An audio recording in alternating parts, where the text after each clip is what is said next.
Bienvenidos. Este programa, Solo una vuelta más, se emite desde Argentina, un país muy singular, donde los problemas no están para ser resueltos, sino para ser discutidos indefinidamente. Cuando vos crees que un problema en realidad se resolvió, solo salió de nuestra vista o no está en las noticias, pero en realidad la problemática sigue su curso. En el capítulo de hoy de problemas que no se resuelven en la Argentina, pero ojo, tampoco en Chile, el conflicto con comunidades mapuches o que dicen ser mapuches.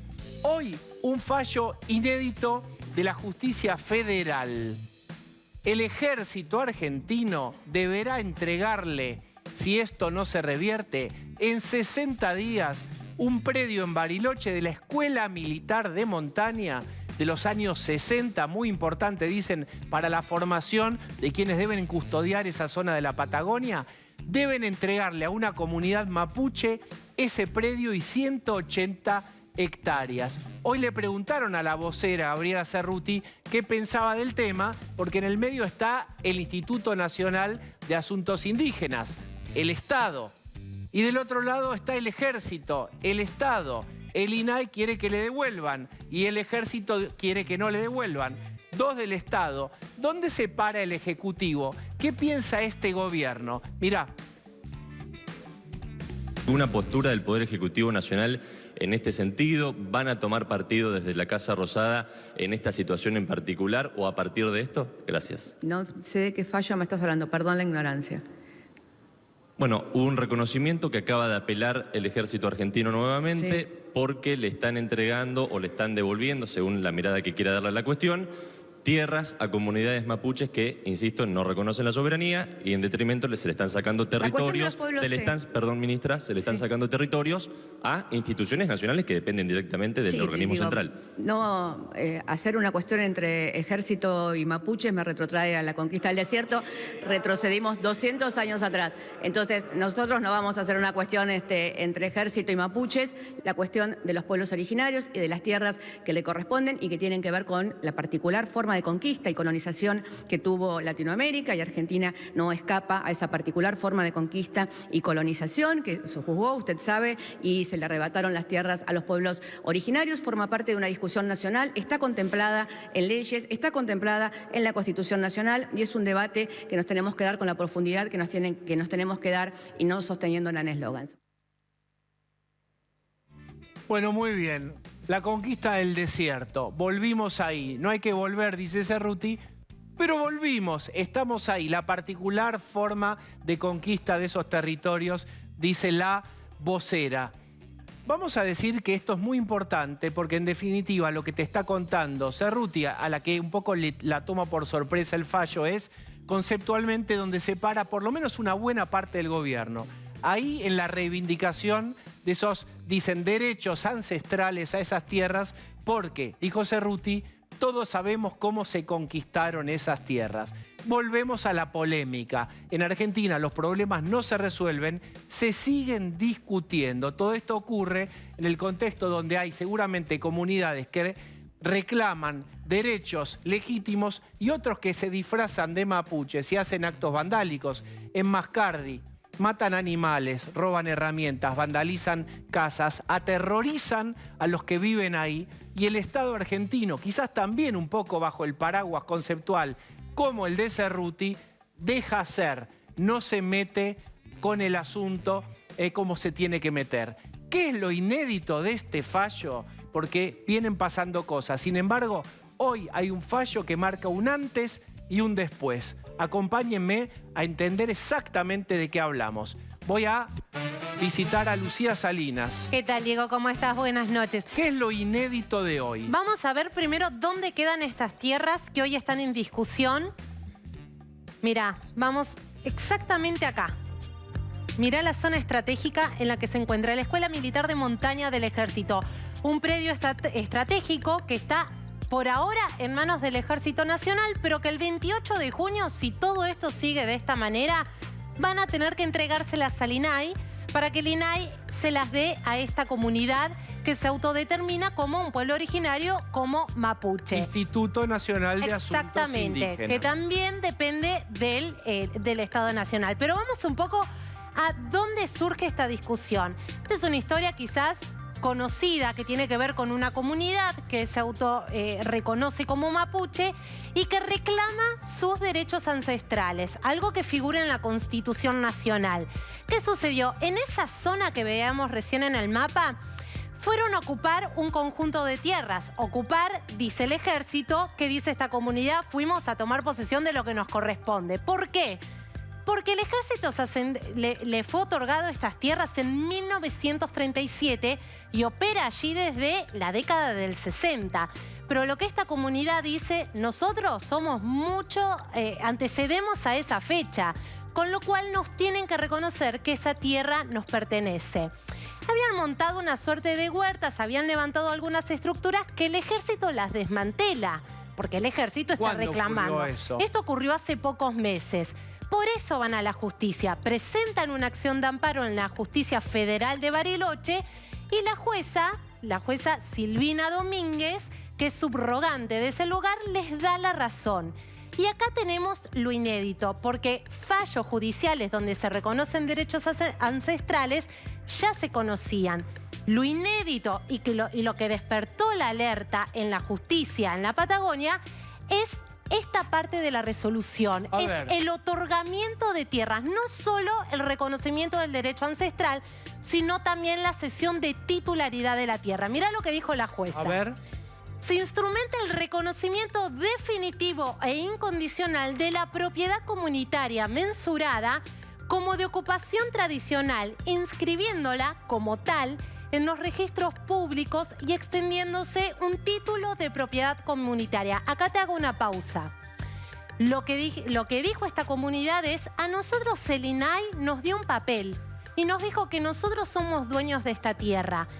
Por eso la jueza falla de esta manera, porque le está diciendo, bueno, si el INAI, que es el Instituto de Asuntos Indígenas, les reconoce la tierra, yo como jueza le doy la razón a esta institución que es del Estado. Espera, porque hay dos elementos. Uno es cómo demuestra esta comunidad que esta propiedad es de ellos.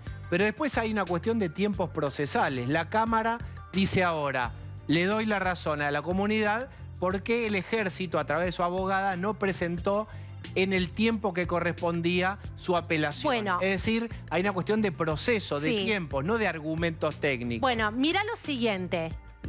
Y ese es un vericueto judicial que ahora también va a terminar donde todo termina en este país. En la Corte Suprema de Justicia. Se emplaza al Estado para que instrumente y entregue el título de propiedad comunitaria conforme al plano de mesura de la ocupación. ¿Qué está diciendo la jueza? Que el 28 de junio el ejército le tiene que dar estas 180 hectáreas al INAI para que el INAI se las dé a esta comunidad. ¿Por qué esto quedó firme? Porque la abogada Silvia Vázquez, que contrata el Ministerio de Defensa, presenta, según dice la Cámara, 2 días tarde la apelación. Entonces la Cámara dice, nosotros no vamos a discutir esto, porque esta apelación nunca se tendría que haber concedido. Entonces, ni se pone a leer, directamente está fuera de tiempo. Está mal hecha, no cumple con los plazos que estipula la ley, con lo cual esto queda firme. Pero lo que queda firme, y acá vamos a lo interesante que ya mencionaste, es que la primera instancia le da razón a la comunidad porque dice, tienen un papel del INAI que ya acredita la posesión antigua o ancestral. Porque les reconoce el INAI esto que discutíamos, que era el reconocimiento ancestral. Claro, pero en realidad el INAI siempre tiene, es pro comunidades, absolutamente. En este caso mapuches. El antecedente acá es que va un paso más la jueza, que es subrogante, y esto no es un dato menor, porque ella es jueza titular de Zapala, pero es subrogante del Juzgado Federal de Bariloche, donde ocurrió todo esto. ¿Por qué? Porque hace 5 años que no hay un juez titular ahí. Y esto no es un dato menor, porque esto de lo que tanto venimos hablando cuando nos preguntamos qué es el Consejo de la Magistratura o para qué sirve, para cubrir esos cargos que son relevantes y que tienen que tomar decisiones sumamente importantes. Pero además, ¿cuál es la alerta, Diego, en esto?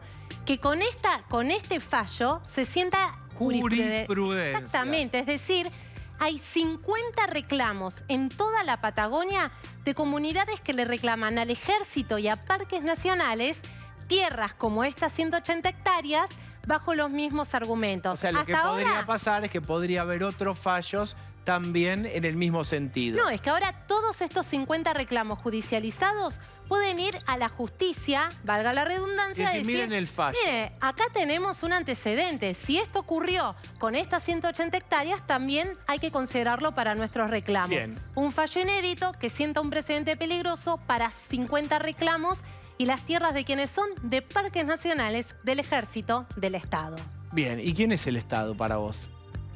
Todos nosotros. Claro, justamente. ¿eh? Y aparte, el dato Sí. es que el Ejército ya está trabajando Va a la en un Corte reclamo Suprema. para la Corte, por más que Cerruti lo desconozca. Bien, vamos a pasar a la mesa y vamos a seguir con este tema. Acompáñenme, yo presento a Lucía Salinas, Bueno, a ahí Pablo va. de León. ¿Cómo te va? Está Jessica Bossi, que no puede más porque vive noches. directamente en la radio y en una cama cucheta. Sí. Y está Osvaldo Bazán. ¿Qué tal? Buenas noches. Bueno, Osvaldo Bazán, agregue su primera mirada sobre este tema. En principio, ¿hay mapuches en el sur? Sí, hay mapuches en el sur. ¿Hay gente que se hace pasar por mapuches en el sur? Sí, también. No es demasiado exigente el INAI, da la impresión, para confirmar quién efectivamente tiene ascendencia mapuche y quién no. Y esto hace que sea muy fácil, a partir de ahí, reclamar. Este fallo, como bien decía Lucía, sienta un precedente espantoso, porque no hace falta demasiado, parece, para poder quedarse con tierras que son económicamente potencialmente muy interesantes. Digamos, están cerca del Cerro Otto, como Sí. bien decían. Entonces, es un entramado general en donde no está exenta la política, donde está la justicia y donde también hay intereses económicos enormes. Bien, vamos a hablar con Diego Breide. Es vecino de la zona, hace mucho tiempo está involucrado, metido en este conflicto, viene estudiándolo, porque además es abogado y nos puede dar un panorama con mayor proximidad a eso que está ocurriendo ahí. Diego, buenas noches. ¿Qué tal? Buenas noches, tocayo. Bien, ¿cuál es tu observación sobre este fallo que acabamos de conocer? Sí, ustedes lo adelantaron y Lucía lo explicaba muy bien. Genera un precedente complicado para lo que quizás no lo mencionaron, pero bueno, yo ahora se los cuento, que es un proyecto de parque central, que es muy importante para Bariloche. Todas estas tierras del Ejército están, se proyecta en estas tierras un parque central de 3.000 y pico de hectáreas que tiene como finalidad generar un valor turístico para esa zona, pero al mismo tiempo un valor recreativo y deportivo para ese lugar, porque ahí se desarrollan muchísimas actividades en toda esta tierra, que es justamente la que ahora acaban de exigir al Estado Nacional que entregue el título a esta comunidad. Es un golpe muy, muy duro a esta idea del Parque Central en Pero Bariloche. la idea de qué es la idea del Parque Central, Diego, perdóname, explica de quién es la idea, es un proyecto y quién lo impulsa.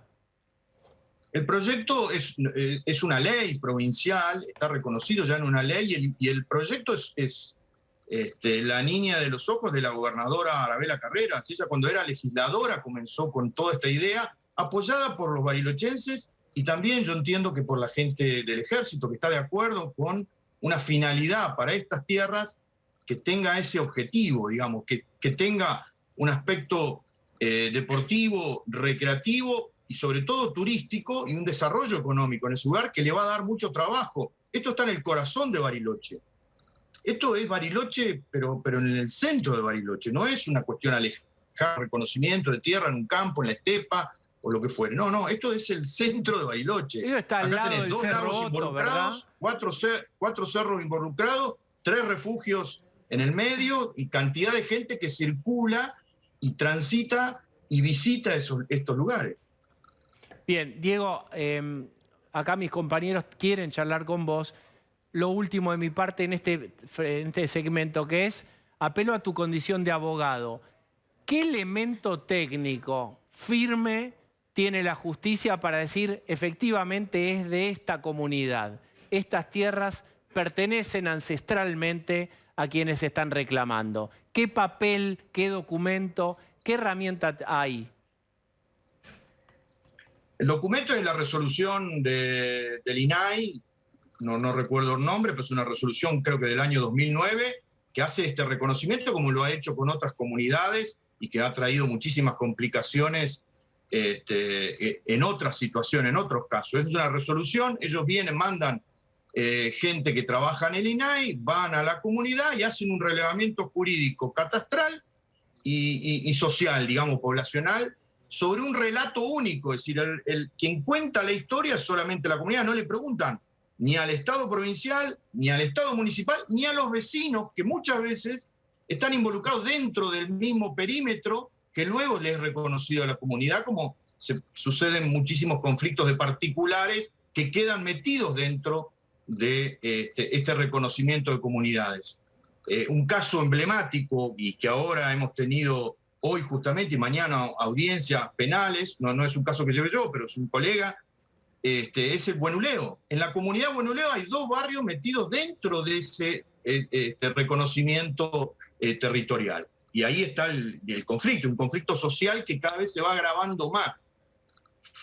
Osvaldo Bazán. Sí, doctor, buenas noches. Usted dijo alguna vez que, por ejemplo, en las tomas de Villa Mascardi se ve montonerismo residual, resentimiento, delincuencia y droga. ¿A qué se refería claramente? Bueno, lo de montonerismo tenía que ver con la presencia de algunos dirigentes, presencia pública de algunos dirigentes que fueron incluso conducción de la organización Montonero. ¿Eso continúa hoy en día? No, quizás no están visibles, pero sin duda en algún momento sí lo fueron. La gremial de abogados con Suárez, reivindicando, digamos, estas situaciones, son los abogados de los integrantes de la comunidad en las causas federales del tema de Mascardi, y lo reivindica, así que no dije nada secreto ni nada fuera de lo que ellos mismos se lo reivindican como tal y reivindican toda esta cuestión revolucionaria y toda esta lucha que ahora tiene este matiz indigenista, ¿no? Y ellos aportan, digamos, su experiencia, sin duda, frente a esto. Diego. Lo de drogas tiene que ver, digamos, basta mirar lo de Chile también.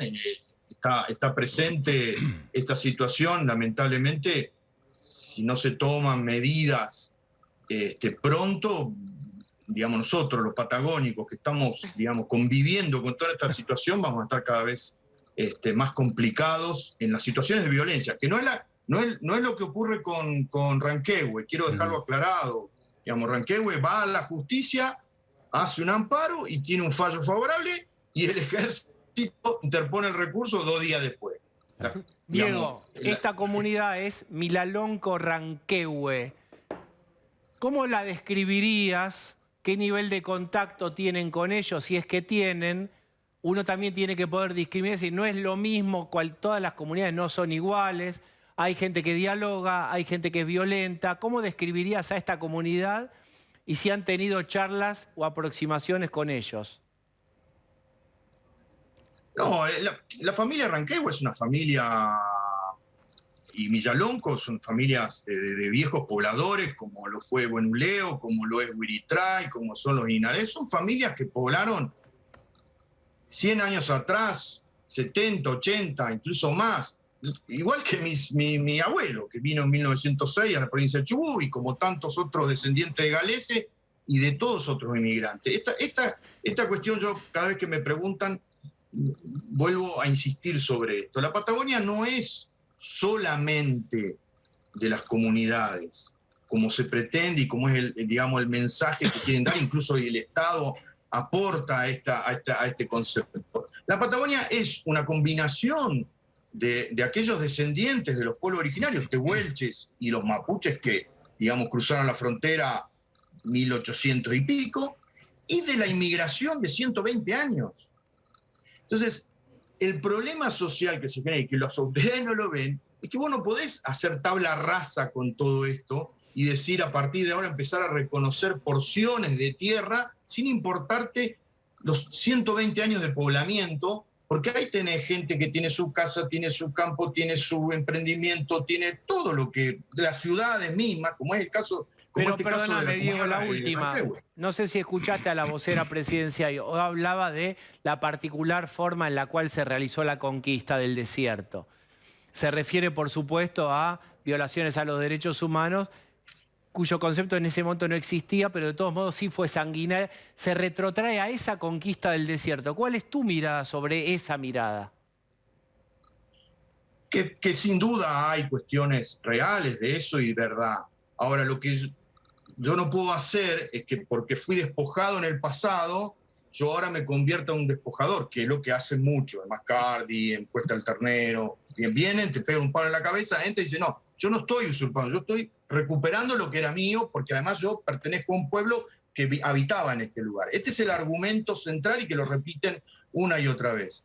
Y porque sufrí la injusticia, entonces ahora vamos a hacer padecer aquella injusticia a los habitantes de hoy. Entonces esta deuda histórica que continuamente repiten como una muletilla en las resoluciones judiciales y administrativas, hay una deuda, sí, claro que hay una deuda histórica, pero no se le haga pagar al vecino de a pie o al habitante de la ciudad, que no tiene nada que ver con eso. Esa es la cuestión. Yo quisiera que alguna de las abogadas y más entreguen la llave de su casa y reconozcan, acá está mi llave, yo reconozco la deuda histórica, acá vengo a pagar mi porción de esa deuda histórica. Entonces, todo este argumento, lo que genera Diego, y es lo que me hace hablarlo, digamos, con esta pasión, es que hay un conflicto social enorme y están alimentando, porque vos a tu casa la vas a defender, obvio. Dame un ejemplo.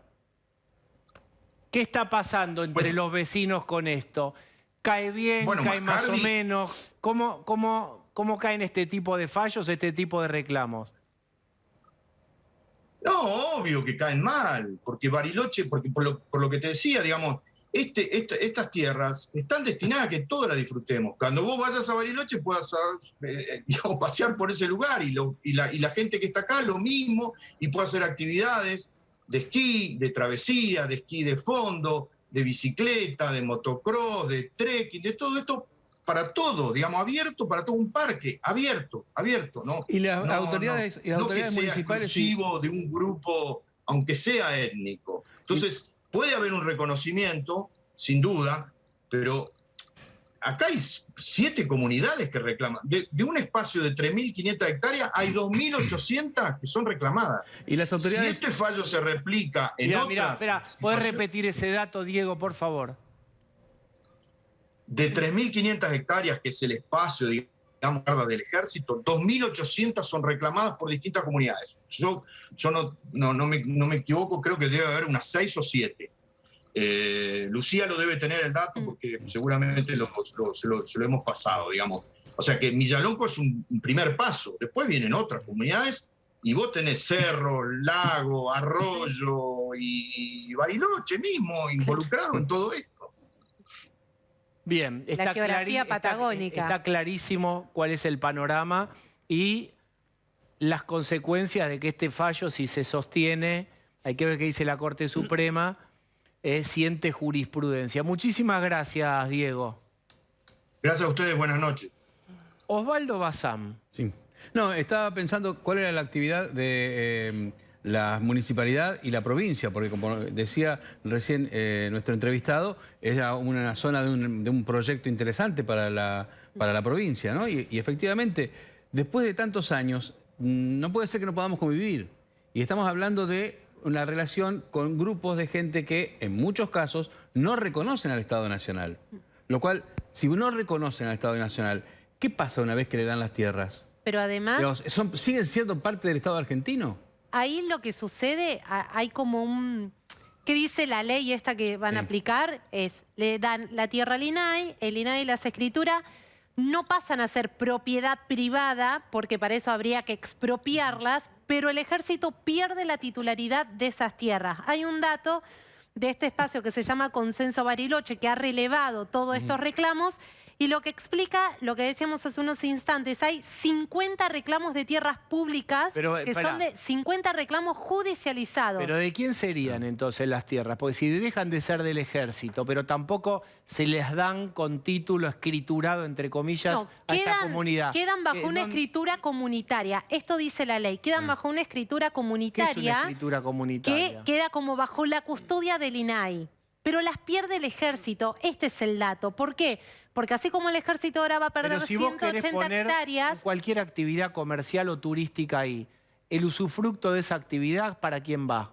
Para la comunidad. Claro. Igual La hace comunidad falta, es algo pendiente, una ley de propiedad colectiva. Sí. Digamos, Claro. ¿por qué hay este desorden? Hay una ley desde 2006 que abre un registro, un censo, para que todos aquellos que tuvieran un reclamo se anoten. 4 años de vigencia. Argentina, ¿qué pasó? Se viene prorrogando hasta 2025 la última prórroga. Entonces, siguen los reclamos abiertos, se hacen carpetas técnicas. Carpeta técnica es, probablemente dieron acá en Bariloche en algunos casos, no son los papeles finales, sino se inició el trámite, hay prueba de que pueden ser de estas comunidades, pero falta la escritura. Y el censo... El papel final Sí. que formalice y regularice la tenencia. y además el censo que todavía, determine- el censo nacional no ha llegado más del 40% todavía, desde el 2006, Sí. cuando se hizo la ley. Con lo cual, no se sabe qué tierras efectivamente pueden ser que estén a disposición o no. Pero además, acá la discusión también es, esas tierras, ¿las tenía ociosa? Hagamos este ensayo. ¿Las tenía ociosa el ejército o no? No las tenía ociosa. Es un lugar donde lo utilizan para entrenamiento específico. Bueno, espérate un momento, pero porque ahí el abogado de la comunidad dice que no está en pleno uso militar el tema. Pero bueno, no importa. Pero la si- ociosidad no puede ser una sí, discusión. claro. No puede ser una discusión para que vos a una institución del Estado le quites tierras bajo este concepto. Esto es lo que plantean desde el ejército. ¿Por qué lo decimos? Porque el ejército hoy, cuando hicimos las consultas, dicen, nosotros ya estamos trabajando porque no queremos entregar esas tierras, porque entendemos que son nuestras. No es que nos las pueden venir a reclamar porque nunca les pertenecieron.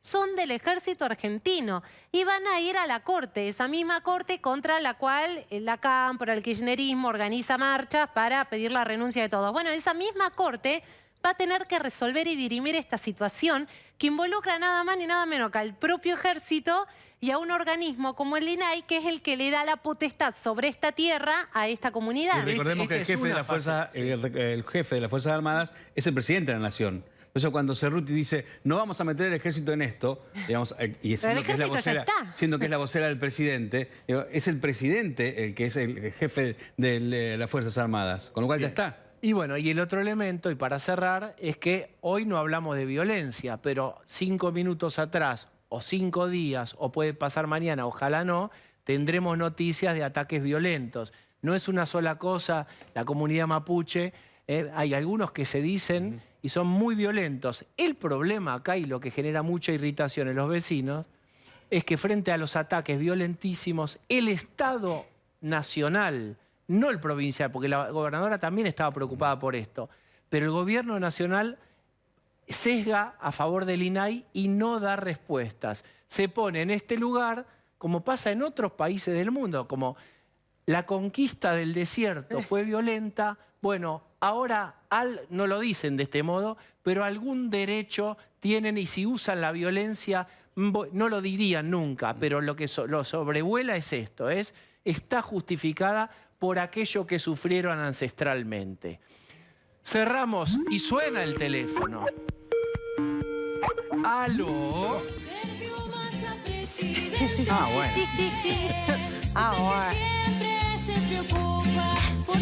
Por la gente. Tomás. ¿Cómo va, Sergio? Hola, hola. ¿Cómo andan, locos lindos? Bueno. Acá disfrutando. Hola, grupo. ¿Cómo están? Hola. Qué hitazo el hit del otoño. Presidente de la Honorable, aclaro, Sí. Aclaro. Sí. Falta la frutilla de la torta, pero tranqui, tranqui. Hay que concentrarse en el aquí y el ahora. Muy bien. Qué falta de autoridad, ¿no, Diego? Qué bárbaro, ¿no? Qué bárbaro para mirarlo desde el palco todo. ¿Qué Sí, opina sí. usted que está ahí en el medio? A ver, la verdad es que hace falta una solución clara que satisfaga a ambas partes. ¡Wow! ¡Qué frase de póster espectacular! Qué Coaching estadista, ontológico. Sí, sí. Lo que pasa es que hoy, a ver, con humildad, hoy volví a ser el centro de atención, ¿viste? Hay mucho movimiento en el Congreso, ¿viste? Que se reactivó la agenda, ¿viste lo que fue la sesión de la boleta única? Impresionante. Por fin. Muy bien, Jessica. ¿Cómo se movió todo, Y sí, ¿Viste? era hora, Háblele, era Jessica. hora. Háblele a... Era hora. Sí. Usted votó a favor de la boleta electrónica hace unos años y ahora está en contra. ¿Qué pasó? No, no, no. Boleta única papel es esto, Sí, que es diferente. bueno, que es pero es boleta cambiar. única. A ver, ¿qué es cambiar? La persona en vez de ir con el sobre con la boleta va con la lapicera al cuarto oscuro y elige. Es más simple. Nos ahorramos plata. ¿Viste qué liberal que soy? Ah. Pablo de León. Pero bueno, es hermoso debatir, enriquecerse con la visión del otro, afinar la escucha, sintonía fina. Yo antes que nada soy hincha de la democracia, total. Absoluto. Y también fan de la comunicación. Me pasaron los ratings, Diego, no sabes lo que ¿También? fue. Ah, bueno. Sí. ¿Y usted cuánto Diputados fue? TV la rompió. Me avisaron que hoy metimos picos de 0,2 con Bregman y con el peluca Milei. Ah, está muy bien. Pablo de León Sí. tiene para Sergio A Escúcheme. Tomás. ver. Ayer se amplificó... Olis. Hola, buenas ¿Están noches. chateando ustedes dos últimamente o no? No. No responde, hace días que no responde. Escúcheme. Usted no responde. usted ayer fue a ver la Cristina. Viste, es él el que me manda, yo no. Está provocando. Escúcheme. Se mandó en cana solo.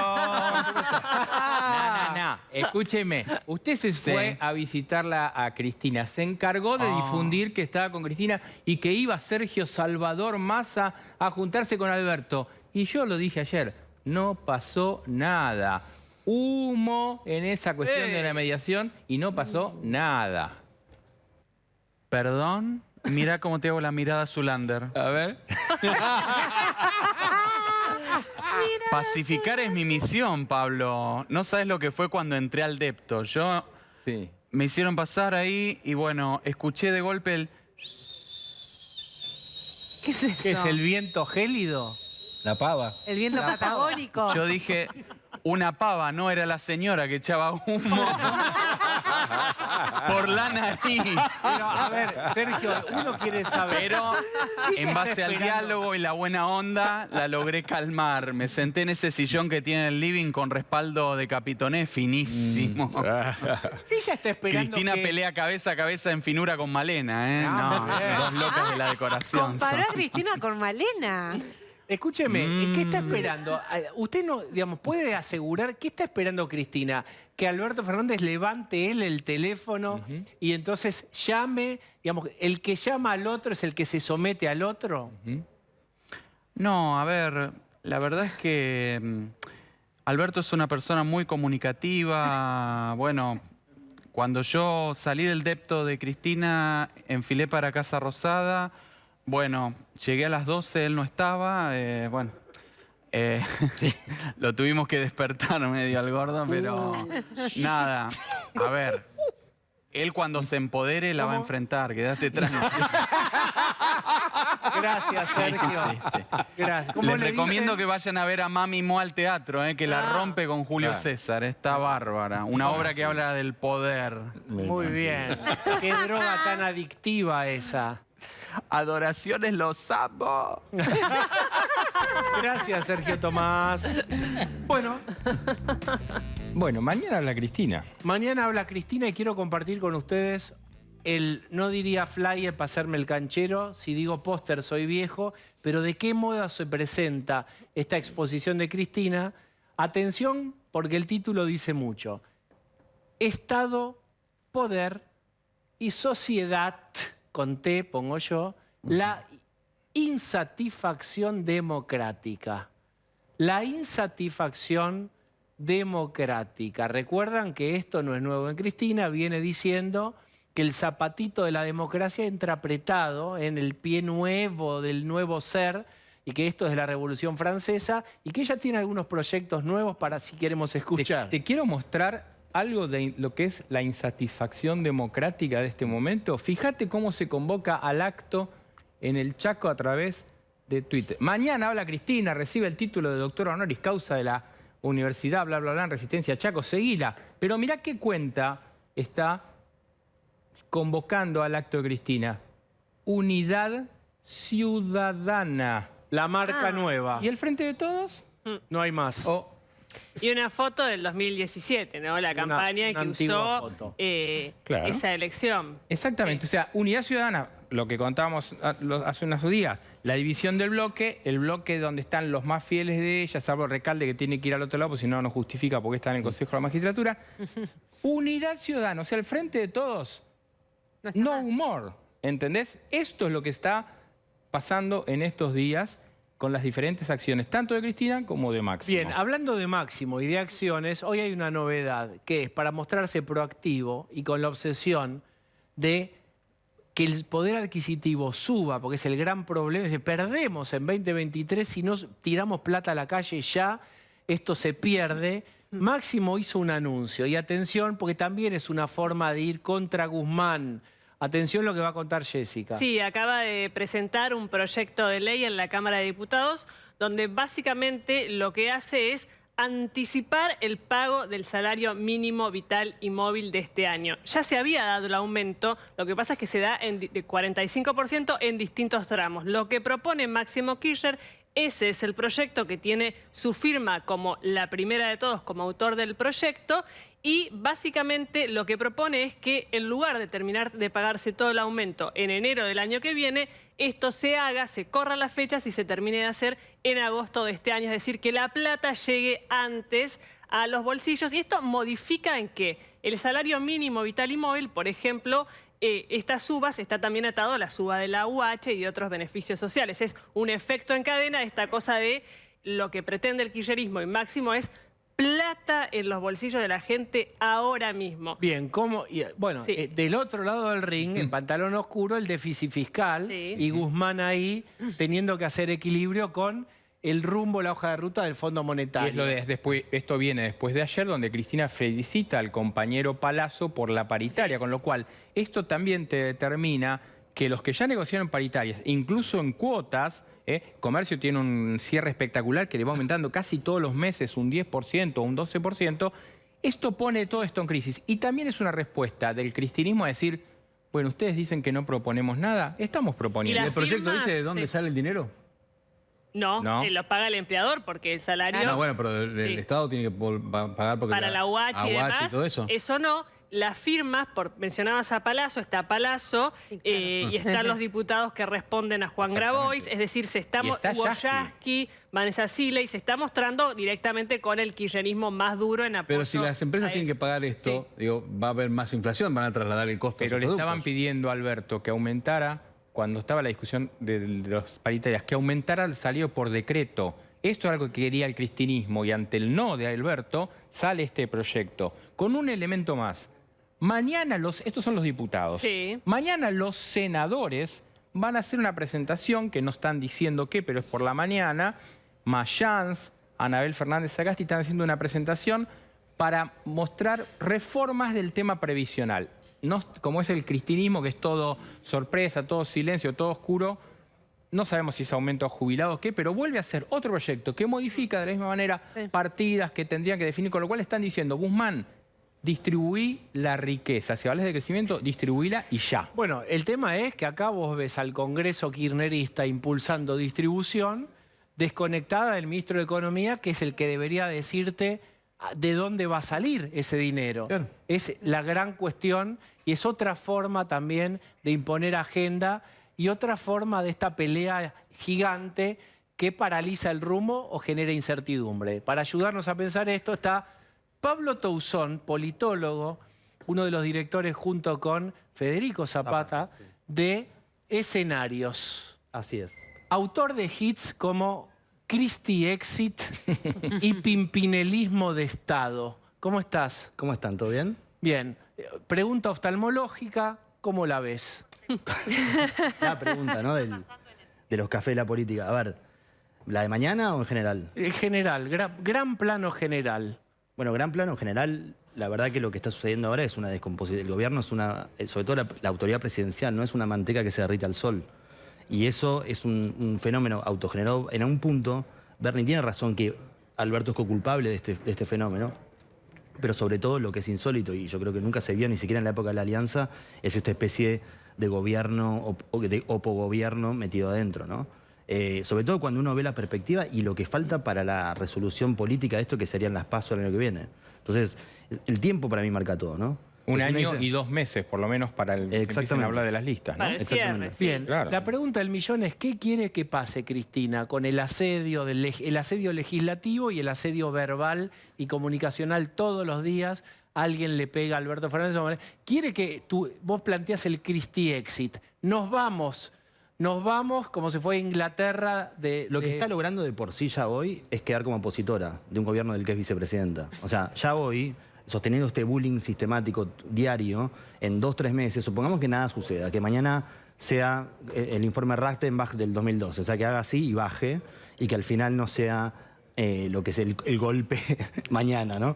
Pero sigue esta situación de bullying, lo que genera es una situación en la población, y cosa que es la idea de que ella es opositora. Pero ¿alguien puede creer esa idea a esta altura del partido? No, bueno, si se sostiene durante meses y meses y el gobierno no hace nada al respecto. Pero digo, con su gente en la ANSES, en el PAM, en la aerolínea. No, es una especie, yo lo que digo es un efecto que ya está generando en el sentido de que, si bien es gobierno, parecería que no lo fuese. Eso puede ser un efecto para buscar. La pregunta era, ¿qué quiere? Que es difícil de saber porque yo creo que hay varios planes en danza, ninguno del todo, y van mutando alrededor del tiempo. Lo que uno ve desde las PASO hasta acá, de la renuncia masiva de los ministros hasta la actualidad, es una situación no solamente de hostigamiento del gobierno de Alberto, sino de tratar de asumir que esto es un proyecto fracasado del Frente de Todos, lo vimos en esto de la Unidad Ciudadana, en el flyer, y ver un programa alternativo. Pero ahí... ¿no? Un programa alternativo político, ¿eh? Sí. No un programa alternativo de gobierno. Porque si no, ya habrían puesto todos los ministros que quieren en el gabinete. Pero ahí hay un eje más enfático puesto en Cristina. En Cristina haciendo este bullying, en Cristina esmerilando el poder del presidente. Te cambio ahora la discusión. El presidente, ¿qué no hace? ¿Qué no hace Alberto Fernández? Porque también es parte de esta ecuación. No es que es solo víctima de estos ataques permanentes del kirchnerismo. O sea, a ver, yo te diría... Hasta el acuerdo con el fondo, el acuerdo con el fondo había una especie de programa de mínima, que es el programa de mínima que tienen todos los gobiernos que no tienen programa, como este, que era más o menos evitar el default, ¿no? Con una amplia ayuda de un programa que es, si bien el kirchnerismo se queja, fue un programa de los más fáciles que tuvo el Fondo Monetario, dicho más o menos por todos los que han hecho programa con el Fondo Monetario, y que destinaba a no tener un default, ¿no? Que también le complicó, ya lo sabemos, con el kirchnerismo. Después de eso yo no creo que haya otro programa, más que llegar al fin del mandato de una manera más o menos razonable. ¿No? La verdad no creo que lo haya. Bien, o sea, vos decís, ¿qué quiere políticamente? ¿Quiere la reelección? ¿Quiere llegar? Cuando fue lo de la derrota electoral, él tiró las PASO, ¿no? Era una idea de preservar el Frente de Todos, asumiendo que iba a haber 58 candidatos del peronismo, en peronismo en descomposición, y que eso iba a ser dentro del Frente de Todos, asumiendo la premisa de que lo primero que hay que hacer es preservar el Frente de Todos, y no el gobierno, y no construir un gobierno, digamos, como... Una especie de mecanismo electoral hecho Estado. Claro, exactamente. Bien, mirá lo que dijo Alberto Fernández hoy. Hablemos de esta frase y no me caracteriza la hipocresía ni ocultar lo que pasa. ¿A quién le está diciendo esto Alberto Fernández, creen ustedes? Está hablando de la interna del Frente de Todos, en la cual él dice yo no voy a ocultar lo que pasa, y tiene que ver un poco con la actitud que tiene hoy el presidente. Decíamos que ayer Massa fue con alguna idea de mediar y encontró un presidente muy intransigente en que no quiere llamarla a Cristina, no quiere hablar con eso. ¿Por qué? Porque entiende que los términos que quiere Cristina son los de la rendición incondicional y porque sabe cómo es el calendario. Mañana habla Cristina, el sábado habla Máximo. Y acá hay un elemento que sucedió ayer, que es que Alberto había suspendido una gira por Europa. Ayer la revivió, con lo cual, después de que hablen Cristina y Máximo, que no sabemos lo que van a decir, como vos recién decías bien, él se va a ir 4 o 5 días a Alemania, España y quizás Francia. Con lo cual, cualquier cosa, cualquier impacto que haya duro de Cristina, eso, él lo va a relativizar yéndose a mostrar que gestiona y a tener fotos con líderes del mundo que le interesa mostrar que gestiona. Perdón, había una idea de generar una cumbre Alberto Fernández-Cristina Kirchner. algunos abonan esa posición, como Sergio Massa, otros, hoy Agustín Rossi nos decía, no puede haber celestinos, esto se tienen que sentar ellos y punto, pero con este viaje de Alberto a Europa ya, bueno, piensen ya para dentro de 2 semanas eventualmente la posibilidad de un diálogo, pero ¿cuánto tiempo puede seguir esta situación? Yo no creo que ni siquiera ese mecanismo funcione. Fíjate que ese es el mecanismo, el Yalta ese precario que era juntarse Massa, Alberto y Cristina, era el mecanismo del 2020. Yo creo que eso ya no, como sistema, ya no funciona más, sobre todo porque el problema de la crisis orgánica que está viendo el peronismo, y con el Estado encima hoy, es que no solamente se divide en 3. Hay un proceso de atomización para abajo y para los costados, que es mucho más profundo que simplemente...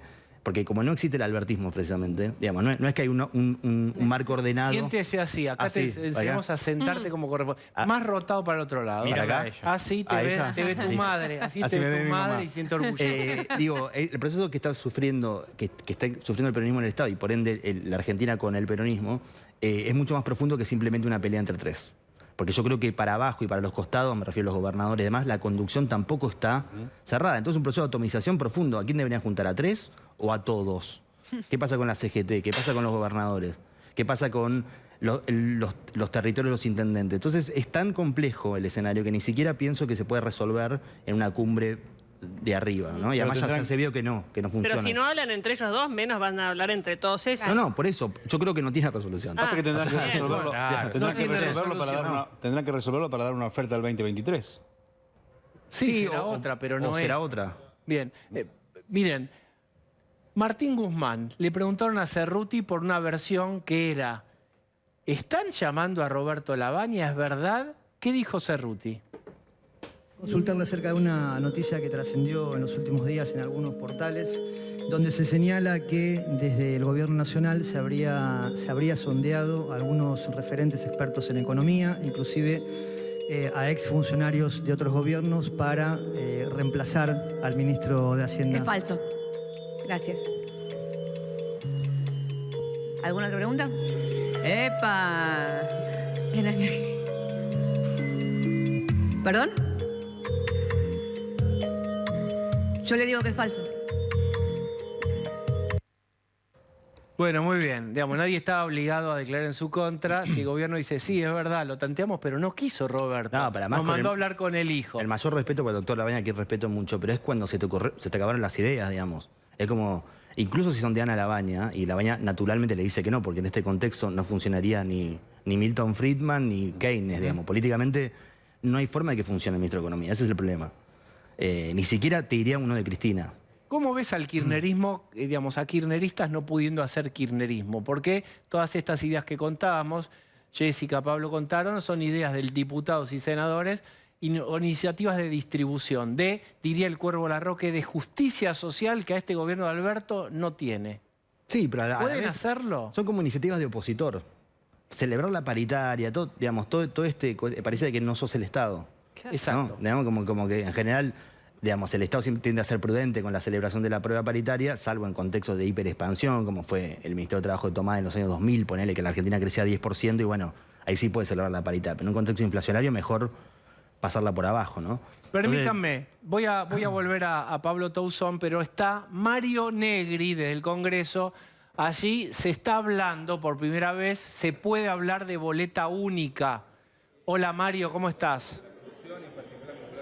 Hola Diego, ¿cómo les va? Sí, se puede hablar de boleta única, aunque falta un tramo. Esperemos que el 30 de mayo tengamos dictamen en las comisiones que corresponden, de acuerdo al mandato, de acuerdo a la decisión, que por mayoría de casi todos los bloques opositores que participamos, hoy se intimó a las comisiones de Asuntos Constitucionales, Justicia y Presupuesto para que así se proceda. Boleta única es sinónimo de transparencia en el siglo XXI. Para los televidentes que tanto te siguen, boleta única es evitar la trampa, el robo de boleta, es ahorrar plata. Boleta única es terminar con el fraude, con todo lo que se conoció durante tantos años. Boleta única está en casi todas partes del mundo, boleta única de papel, ¿no? Mario, vamos a decir que tiene chances, quizás en diputados este proyecto, pero el peronismo te podría decir, no se hagan los rulos porque en el Senado eso no va a pasar. ¿Qué pensás? Es buena la observación tuya, deben estar abocados a eso. Vos tenés que pensar, digo, ustedes tienen que pensemos en general, que para el kirchnerismo hay cosas que son sagradas y que le molesta. Boleta única es sinónimo de transparencia, igual que ficha limpia, que es sinónimo de que los procesados no puedan ser candidatos, o extinción de dominio, que habíamos avanzado y que es devolver lo robado. Es decir, que hay cosas que verdaderamente molestan, que las quieren evitar. Por eso acá se intentó por todos los modos que no lleguemos. Hoy hubo un avance. Muchos bloques opositores que inclusive competimos entre nosotros en materia de institucional para no seguir la regresión, nos pusimos de acuerdo.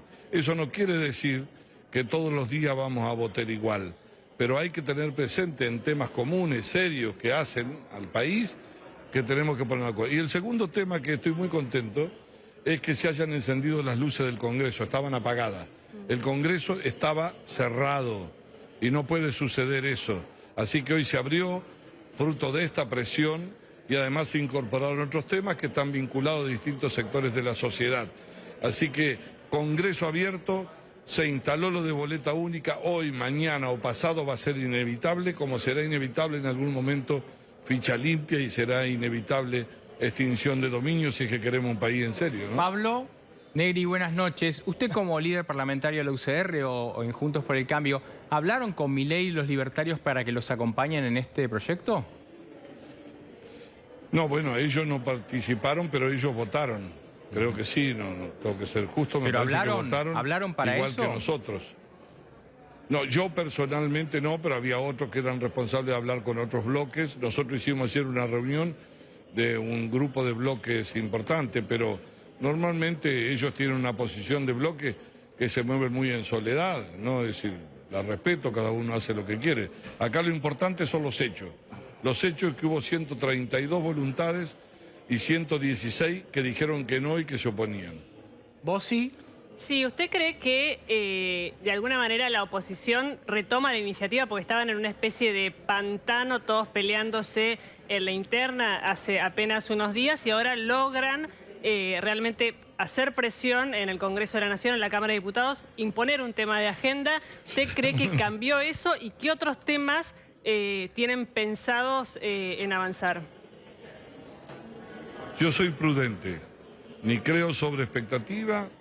Esta es una caja de cristal en un país cargado de incertidumbre y desconfianza, donde te levantás a la mañana y no sabes qué va a pasar al minuto, inclusive si va a haber gobierno.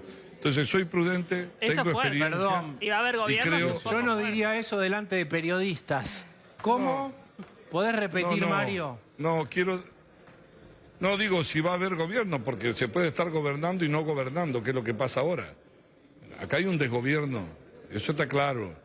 Eso no tiene nada que ver con la legalidad, que es lo que defendemos nosotros y la institucionalidad. Pero está claro, si usted tiene una vicepresidenta, si tiene una vicepresidenta que le pega con Twitter todos los días y le dice que tiene legitimidad de origen, pero no legitimidad de gestión, imagínense que pueden pensar otro, ¿no? Pero de cualquier manera, no me quiero ir y quiero responderle a Jessica esto. La oposición no es que mañana va a andar caminando toda junta, porque inclusive competimos. Lo importante es generar un grado de confianza en temas centrales que tengan que ver. Ojalá ahora encontremos temas también vinculados a otras demandas de la sociedad que nos permitan trabajar una coincidencia y armar una mayoría. Pero quiero ser absolutamente prudente, ni crear falsas expectativas, y creo que es un trabajo que tenemos que hacerlo con mucha responsabilidad. Hoy dio resultados. Esperemos que en otra oportunidad ocurra lo mismo. Mario Negri, muchas gracias. No, un gusto y creo que quiero solamente que comprendan que cuando dije lo del gobierno, Diego, es porque realmente creo que estamos en una situación de absoluto tobogán y que lo están demoliendo al gobierno con Twitter, a pesar de que no tiene rumbo y que está desgastado. Pero podría ocurrir algo malo, ni siquiera quiero enunciarlo, pero vos dijiste, ¿lo ves demasiado frágil, lo ves frágil o no? Sí, ¿O lo ves veo que frágil, puede ser atacado? lo veo frágil. Bien. No, lo veo frágil. Imagínense, además, el presidente contribuye poco. Si el presidente se pone a contestarle a Larroque, que es un funcionario de segunda, con los problemas que tiene el país, el gobierno está sin rumbo, pero la verdad que la puja de poder no tiene límite. Les importa muy poco lo que pase con la gente al medio, está de rehén. Ojalá haya algún grado de cordura. Estamos en un tobogán, tienen que tener cuidado con la velocidad. Bien, Mario Negri, gracias. Gracias a ustedes, muy amable. Tomemos, Pablo, esta conversación, sobre todo este último tramo con Mario Negri, sobre fragilidad, los ataques. ¿Qué hace el Cuervo Larroque? ¿Habla con Cristina? ¿Planea? ¿Cómo te imaginas esa escena? ¿Juega solo, adivinando lo que piensa Cristina? ¿Y qué poder de fuego real le ves? A ver, en esta instancia tan delicada, no creo que haya, sobre todo en el caso del Cuervo, no creo que haya autonomía, ¿no? Porque uno, Bernie o algunos otros, podría ser que tienen como más una especie de juego propio de siempre, en este caso no. Así que sí, me parece que hay, sobre todo además que uno lo vio siguiendo, ¿no? Es como si fuese mareas en la playa, ¿no? Que la interna del gobierno, y la oposición también, pero menos grave porque no gobierna, pero que ponen la bandera roja, la bandera amarilla, de repente ponen la rojo punzó y ahora se puso así. Digamos, cuando aparecen, en Concatenado creo que apareció Cecilia Moró también.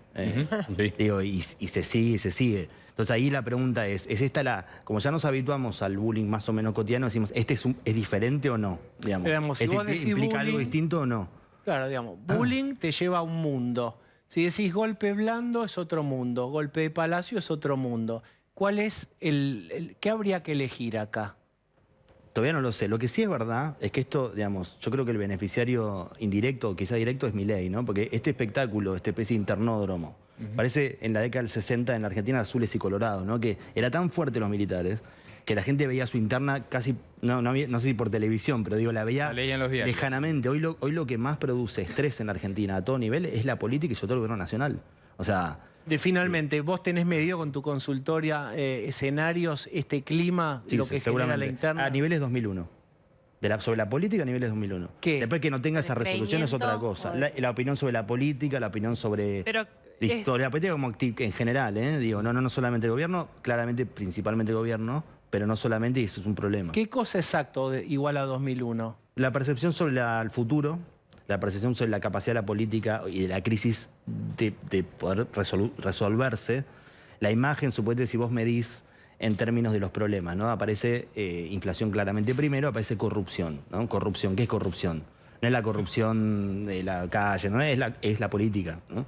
Que aparece cada vez más sistemáticamente como un tema, y además, si uno ve el crecimiento de Milei en ese punto, se explica por la crisis política, sobre todo, más que por el liberalismo, que también, o por un corrimiento, una agenda más liberal de la percepción popular, pero sobre todo porque Milei está en el cruce entre esas dos cosas, ¿no? La anticasta y la crítica al modelo kirchnerista. Entonces, como el que está ahí crece, aunque no haga nada, digamos, y me parece que en ese punto el resultado de todo esto no es solo para el gobierno, sino para la política en general. Pablo Tousón, gracias por la visita. Vamos a hacer una tanda. Muy bien. Quiero arrancar comunicando algo, vamos a decirlo tragicómicamente. Hay un miedo nuevo para aquel que decía siempre transitamos sobre los mismos problemas, los mismos fantasmas y los mismos miedos. Hay un miedo nuevo que es una enfermedad. La hepatitis aguda grave. Uno lo dice así porque es medio angustiante. A veces trata de ponerle una cuota que lo haga más digerible. Afecta sobre todo a los chicos. Hay un primer caso en la provincia de Santa Fe y es una hepatitis complicada. Roberto Debag nos va a ayudar a entender de qué se trata. Hola, Roberto. ¿Qué tal? Buenas noches. ¿Qué es esta hepatitis? Sí. Bueno, las hepatitis históricamente, muchas de ellas prevenidas a través de vacunas, estamos acostumbrados a transitarlas en pediatría con una de las hepatitis más frecuentes, que era la hepatitis A, que era una hepatitis a veces asintomática, otras veces tenían síntomas, muy pocos niños se complicaban, ocurría en la primera parte de la infancia, pero a través de los últimos años, a través de la utilización de vacunas, dejamos de ver pacientes graves. No sé si recuerdas que hace 10 o 15 años, yo trabajaba en el grupo de trasplante hepático del Hospital de Garrahan y encontrábamos niños con hepatitis fulminante, se abrazaban, los padres pedían donación de órganos y luego no apareció más esto. ¿Por qué? Porque existió una vacuna que previno la hepatitis A. Ahora, por efecto post-pandémico o por efecto de la pandemia, en los años, como ya algunas veces contamos, en el 2020 las restricciones no permitieron que las personas estuvieran en contacto, y el 2021 la utilización del barbijo y nuevas prácticas, como por ejemplo el lavado frecuente de manos, hizo que los niños y los adultos, pero en este caso los niños, no tuvieran contacto con enfermedades que habitualmente tenían, con virus. En este caso, esta nueva hepatitis, posiblemente por un virus que está confirmándose, es un virus que se llama adenovirus, que produce enfermedad respiratoria en los niños y también diarrea. Ahora, este virus, al no tener circulación, esta es la gran teoría, al no tener circulación durante 2 años, se generaron niños, grupos de niños, poblaciones de niños más susceptibles. Y cuando estos niños susceptibles se enfrentan nuevamente al adenovirus, el adenovirus es más grave. Pero espera, Roberto, ¿no es una mutación nueva que no existía y entonces ahora no es algo nuevo, es algo que existía y que a lo mejor por el aislamiento el sistema inmunológico bajó y ahora toma digamos, asalta a los chicos que están con menos posibilidad de estar inmunizados? ¿Es así? Exactamente. Lo estoy diciendo torpemente, decilo vos bien. Es claro, fue un comentario claro, Diego. Lo que sí sabemos, algunas cosas ya. Sabemos que no es el inicio de una nueva pandemia, no es el inicio de un brotes epidémicos globales, sino que están ocurriendo en forma aislada, no son por el tránsito de las personas en el mundo, sino que es la circulación habitual. ¿Por qué? Porque sabemos que el primer caso ya en Alabama ocurrió en octubre de 2021 y esto no produjo una diseminación. Además, la transmisión es fecal-oral, es decir, la materia fecal tiene el virus, entonces la probabilidad de contagio masivo es mucho menor. Ahora, ¿qué pasa en Latinoamérica? Yo estoy ahora en una reunión en Centroamérica, porque un grupo de expertos de Latinoamérica y el Caribe los reunimos para 2 alertas. Una que ya comenté en el programa, que es el riesgo real de reintroducción de poliomielitis en las Américas. Eso es otro tema para otro día, posiblemente de solución rápida. Y el otro es esta alerta de hepatitis. Y en las últimas 24 o 48 horas, no es solo la Argentina el que ha documentado un caso de hepatitis indeterminada, sino que también Panamá documentó con adenovirus 41 en el día de hoy y Chile también. O sea, ¿van a aparecer casos? Sí van a aparecer casos. Pero la alerta que estamos generando desde las sociedades científicas, primero, no es una alerta de alarma, es una alerta. No va a ocurrir una pandemia de esto. El segundo punto es que lo que estamos haciendo las sociedades científicas es alertar a los médicos. ¿Para qué? Para que puedan hacer diagnósticos y cuidar mejor los niños. Ahora, también comunicar a los padres que tienen que tener todas las vacunas al día de las hepatitis que se previenen, que en la infancia es la hepatitis B, la hepatitis A, y a la pediatría, a los pediatras y a los médicos de adultos. Antes ya casi no veían hepatitis y casi no se estudiaban. Entonces ahora lo que estamos reclamando, lo que estamos alertando es para que todo pediatra o toda persona de trabajadores de salud frente a un caso de sospecha de hepatitis se estudie, pero se estudie seriamente para poder documentar si esto es producido por este teórico y casi confirmado adenovirus 41. Rolo Barbano. Roberto, ¿cómo te va? Hoy a la mañana, a partir de la tapa de Clarín y de otros medios, en el chat de papis y de mamis del jardín de infantes de mi hija, muchos empezaron a hablar de este tema de la hepatitis. Algunos decían, hay que tener cuidado, no voy a mandar a mi hija o a mi hijo al jardín. Te pregunto, habiendo 228 casos en el mundo, uno acá que no sé si está totalmente confirmado, ¿cuál es el nivel de alerta y de alarma que tenemos que tener los padres ante esto? ¿No parece como demasiada difusión que le estamos dando a algo que tiene tan pocos casos documentados en el mundo? Es clarísimo, es absolutamente claro. Es decir, hoy el alerta está para los médicos que puedan, frente a la probabilidad de lo infrecuente que es esto, hacer un buen diagnóstico. Nada más que eso. Ahora, las prácticas habituales en los padres, que significa vacunar a sus niños, por ejemplo, los niños en el primer año de vida se vacunan contra la hepatitis B. al año de vida reciben una vacuna, que es la vacuna de hepatitis A, que son las vacunas que previenen la mayoría de las hepatitis en la infancia. Por lo tanto, no tiene, hay recomendaciones, que esto no significa dejar de viajar a Inglaterra, donde está la mayoría de los casos, producir algunas restricciones en la vida de los niños, no, ni en la escolaridad, ni en los jardines. Los jardines o los lugares de cuidados maternales, que son los más pequeños, tienen que tener lo habitual, el manejo adecuado de pañales, el lavado de manos, que si un cuidador está cambiando los pañales tiene que lavarse las manos y no es el que le da de alimentar a los niños. Todos cuidados habituales que hacen a las buenas prácticas. Pero esto es una alerta fundamentalmente a la comunidad médica internacional. Si los nenes están vacunados, entonces, con esas vacunas que vos describías, ¿están a salvo de esto? De esto no están a salvo, pero esto es absolutamente infrecuente y esto debería no ser un problema sanitario y de ninguna manera generar una alarma como si fuera un brote epidémico mundial, una pandemia, etc. Lo que sí es una enfermedad. Bueno, lo comentamos la última vez en el programa o la anteúltima vez.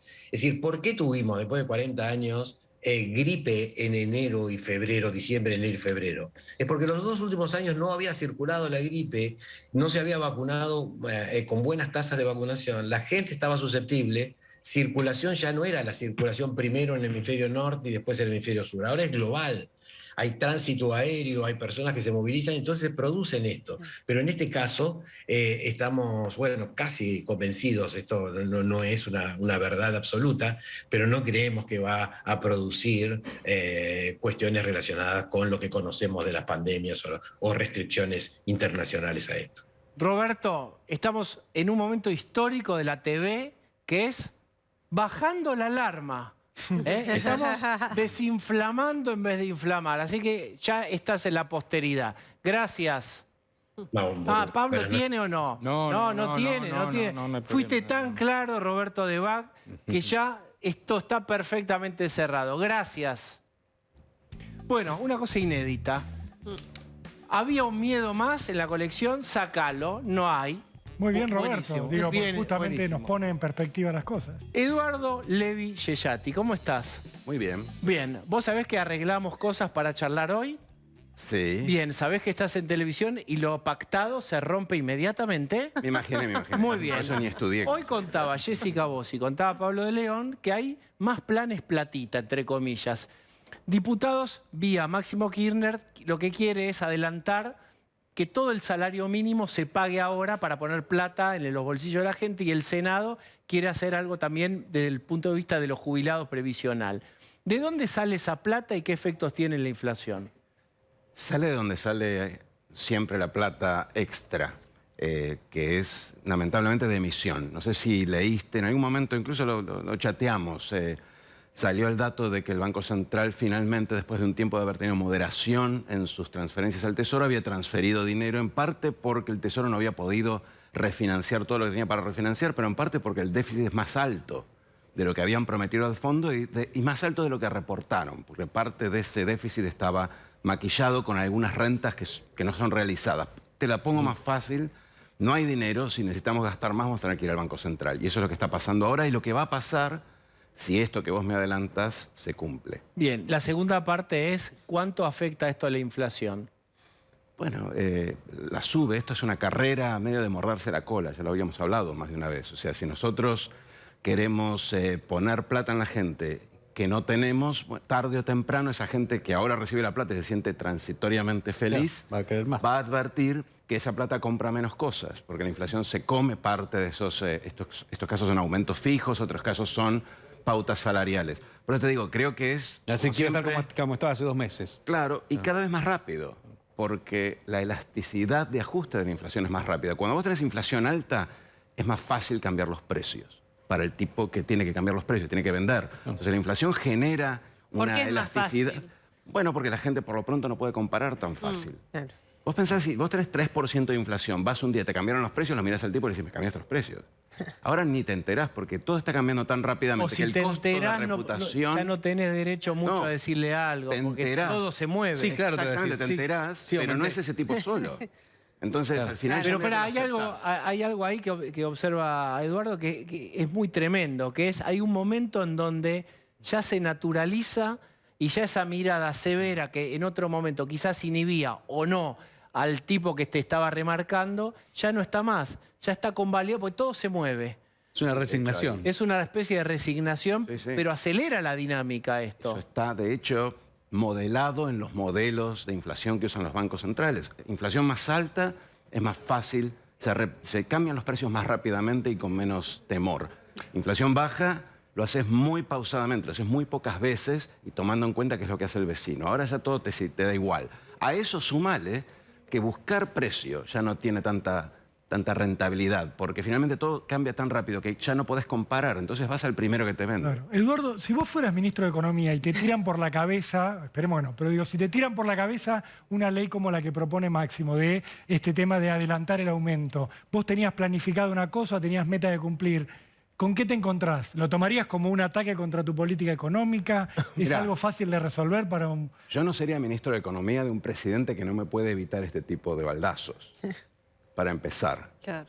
Esto es una ley que están impulsando en el Congreso. El presidente debería tener control sobre el Congreso. Así funciona en general la política. Así es fundamental. En su partido, al menos. Exacto. Y más de una persona, un proyecto de autoría. Quiero ser claro, o sea, no de la oposición, pero sí de tus legisladores. Pero y más un proyecto que encabeza el ex jefe del bloque oficialista. No es un diputado suelto, silvestre, como se dice, que tiene que cumplir con una organización. Hasta hace poquito era el jefe del bloque y es el hijo de Cristina. Que renunció porque no estaba de acuerdo con el rumbo económico, con la negociación con el Fondo Monetario Internacional. Esperen. A la banca, no a todo lo demás. Problemas políticos. Acá hay un eje, inflación. Hablemos de, el gobierno está diciendo, Culfas dice, el presidente dice, estamos creciendo, se está recuperando la economía. Mirá lo que decía Martín Guzmán y hablemos si Argentina crece o no. A ver, Martín Guzmán. Argentina viene viviendo una muy fuerte recuperación económica y los primeros meses del 2022 también nos encuentra con una economía que se sigue recuperando fuertemente. La actividad económica sigue pujante. También hay un conjunto de desafíos que son globales, con los que hay que lidiar. El tema de la inflación, del que hablábamos recién. Nosotros tenemos dos grandes componentes que explican la inflación en la Argentina hoy. Uno es el componente interno, que es el que se busca atacar justamente con todo esto. Pero el otro es el componente externo.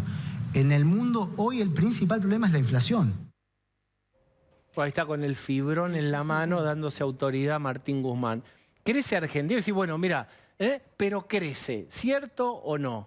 Mira, hoy salieron los números de la producción industrial. Hoy ayer, creo, yo los vi hoy. Y ahí queda muy claro cuál es la situación, si vos mirás las series o mirás los números tal y como los computa el INDEC en términos de variaciones. Durante este año la producción industrial está más o menos estancada. De hecho, sacándole el cambio estacional, creo que cayó un poco en el último mes. Entonces, seguimos con lo mismo que venimos diciendo desde hace varios meses. Si nosotros pensamos que vamos a tener 3-4% de crecimiento, durante el año no va a haber crecimiento. Si el número anual es 3-4%, que es el número oficial, ellos mismos están anticipando que durante el año no vamos a crecer. Vamos a estar en el mismo nivel al que llegamos a fin del año pasado. Entonces, la respuesta sería, sí, se recuperó el año pasado y sigue en ese nivel, pero hoy no estamos creciendo. Suponete que hay una mirada que dice, la gente se quiere sacar los pesos de encima y eso genera consumo. ¿No hay más venta de también productos industriales? Porque hay más venta, pero no hay más producción. El crecimiento es producción. O sea, si vos comprás más, quiere decir que gastás más dinero en esas compras, por ahí comprás lo mismo más caro, que es lo que pasa en muchos casos. ¿Y qué frena la producción? Bueno, ya lo hablamos varias veces. O sea, para producir más tenés que apostar, tenés que invertir y la inversión es una apuesta. Tenés que hundir capital, tenés que contratar gente, y hay mucha rigidez laboral, entonces contratar gente es una inversión también, tenés que ampliar una planta, tenés que en vez de sumar horas extras, cambiar y tener otro turno o ampliar tu capacidad productiva. Estamos hablando de bienes. En términos de servicios, lo mismo. Contratar gente, contratar capital. Pero eso precisa cierta certidumbre con respecto al futuro. Exacto. Necesitas saber un poco cómo va a seguir la historia. Necesitas saber también que si te va bien, porque de vuelta, la inversión te puede ir bien o mal. Si perdés dinero, es problema tuyo. No, y la seguridad jurídica también. Exacto, tenés que saber que si ganás dinero no van a venir te van a con meter un nuevo impuestazo. impuesto. Exactamente. Entonces hay una serie de cuestiones, ni hablar de la cuestión política. Acá estaban hablando recién, no quiero ni repetir lo que mencionaron, pero hay una inestabilidad política no trivial, no menor ahora. Entonces, si vos juntas todas esas cosas, el tipo que tiene dinero, que ya ha pasado por estos ciclos en Argentina, prefiere esperar para ver. Es más, me temo que en el próximo gobierno también va a esperar para ver. ¿También? Y es un gran... ¿Y cómo nos salvamos entonces, Edu? Si no, decís, no, miren, voten en 2023, pero olvídense que alguien ponga plata en Argentina. Rolo, y hasta si el inversor quiere ver, tenés que mostrarle algo. ¿Y qué le podés mostrar hoy a esta Argentina? Bueno, tenés que mostrarle decisión política, algunas acciones que tengan costo político inmediato y ganancias a futuro, a diferencia de lo que generalmente se hace, que es populismo, que es básicamente medidas que tienen ganancia inmediata y costos a futuro. Pero eso no lo va a tener el próximo gobierno, al menos en 1 o 2 años. Yo creo que hay conciencia dentro de los candidatos que tenés que hacer cosas inmediatamente y creo que se están planeando acciones inmediatas. Digo, recuperar la confianza. Bueno, no es el primer año, no es el segundo. Yo creo que si haces cosas rápido durante el primer año podés empezar a ver algunos resultados. Lo primero que tenés que hacer es tener acciones para estabilizar nominalmente la economía, bajar la inflación. Tenés que reducir el déficit. Vos me preguntabas cómo se financia ese déficit, con emisión, eso es inflacionario. Bueno, tenés que revertir esa lógica. Entonces tenés que tener medidas para mostrarle al inversor que vas a tener déficit muy cercano a cero, porque hoy nadie te financia. Bueno, pero cuando vos haces déficit cercano a cero, girás la cámara y está la calle que se empieza a inquietar. Porque ese déficit cero es gente que no llega con el poder adquisitivo. Si querés achicar plantas de, no sé, organismos estatales donde hay gente que está puesta y no trabaja. Todo lo que quieras hacer puede tener un conflicto en la calle. ¿Qué pasa con eso? Es una decisión política. O sea, ¿cuál es la alternativa? El político va a tener que pensar cuál es la alternativa. Eso es una decisión económica. O sea, yo te puedo decir dónde recortar, te puedo hacer simulaciones de cuánto te da el déficit fiscal con cierta estrategia de reducción de subsidios, por ejemplo. Y después vos me vas a tener que decir como político cuánto tiempo tengo para hacer esto y cuál es el punto final. El político va a tener que tomar esa decisión. Ahora, ¿qué pasa si no lo haces? Claro. Bueno, no tiene margen. Bueno, espera, estamos, me parece, en una parte de la conversación que es sumamente interesante, porque cuando uno habla también con gente que va haciendo planes, bueno, también hay una coincidencia en que no hay financiamiento externo. Macri tuvo un tiempo en donde dijo, bueno, yo puedo hacer gradualismo porque van a venir, porque tengo financiamiento externo. En esta vuelta, si ocurre, no hay, no hay un financiamiento que venga del exterior a paliar ese déficit. Entonces, ¿de dónde lo financian? Bueno, sin financiamiento no hay tiempo. El tiempo que vos tuviste en el 2016 era el tiempo que te daba el mercado para ajustar tu déficit fiscal. Ese tiempo no lo vas a tener. Vas a estar fuera de los mercados, porque con un spread arriba de 1000 puntos básicos simplemente no puedes salir a emitir. Entonces nadie privado te va a prestar. Los organismos multilaterales van a poner todo lo que tienen para prestarte ahora con este acuerdo del fondo. Vas a llegar topeado, no vas a poder pedirles nada más. Y después tenés este mercado incipiente en pesos que está muy castigado y que hoy se está como retaseándole el financiamiento del gobierno y que vas a tener que cuidarlo porque es tu única línea de vida aparte de la emisión y vos no querés emitir porque lo último que querés hacer es alimentar la inflación. Entonces tenés que cerrar las cuentas fiscales rápidamente. A mí me parece que hay un elemento político que tiene que ver con esto, que quien pueda llegar a modificar esta cuestión de que haya no inversiones es un presidente que gane sólidamente, que tenga un bloque de diputados y de senadores que le puedan salir sus proyectos y que también después de eso, Larreta, por ejemplo, habla que no te va a tener 100 días, sino 100 horas para hacer. A mí me parece que el próximo presidente va a tener que ser alguien que llame a un acuerdo nacional más allá de tener número y no apostando a alguna aventura loca o a algún outsider actualmente, porque eso va a ser un desgobierno, va a ser 100 horas, pero para volver a una locura como la del 2001. Me parece que falta alguien con potencia política para eso. Sí, 100 horas... es un eslogan en realidad. No, no es un eslogan, porque lo que está diciendo es todo lo que vas a hacer va a tener que estar listo desde el momento cero. Claro. Pero hacerlo te va a llevar algo de tiempo. Y, como decíamos, la gente está esperando. No es que vos lo vas a hacer el día siguiente y van a decir, ok, ahora me di cuenta que esto es otra gente, vamos a poner el dinero. Entonces, el punto es cómo aguantás el proceso en el cual el mercado, el inversor, el trabajador que tiene que estudiar, no se tiene que ir afuera, el inversor financiero incluso, te miran y te estudian para ver si esta vez es diferente. ¿Y cómo se comunica eso? Obviamente, sí, también.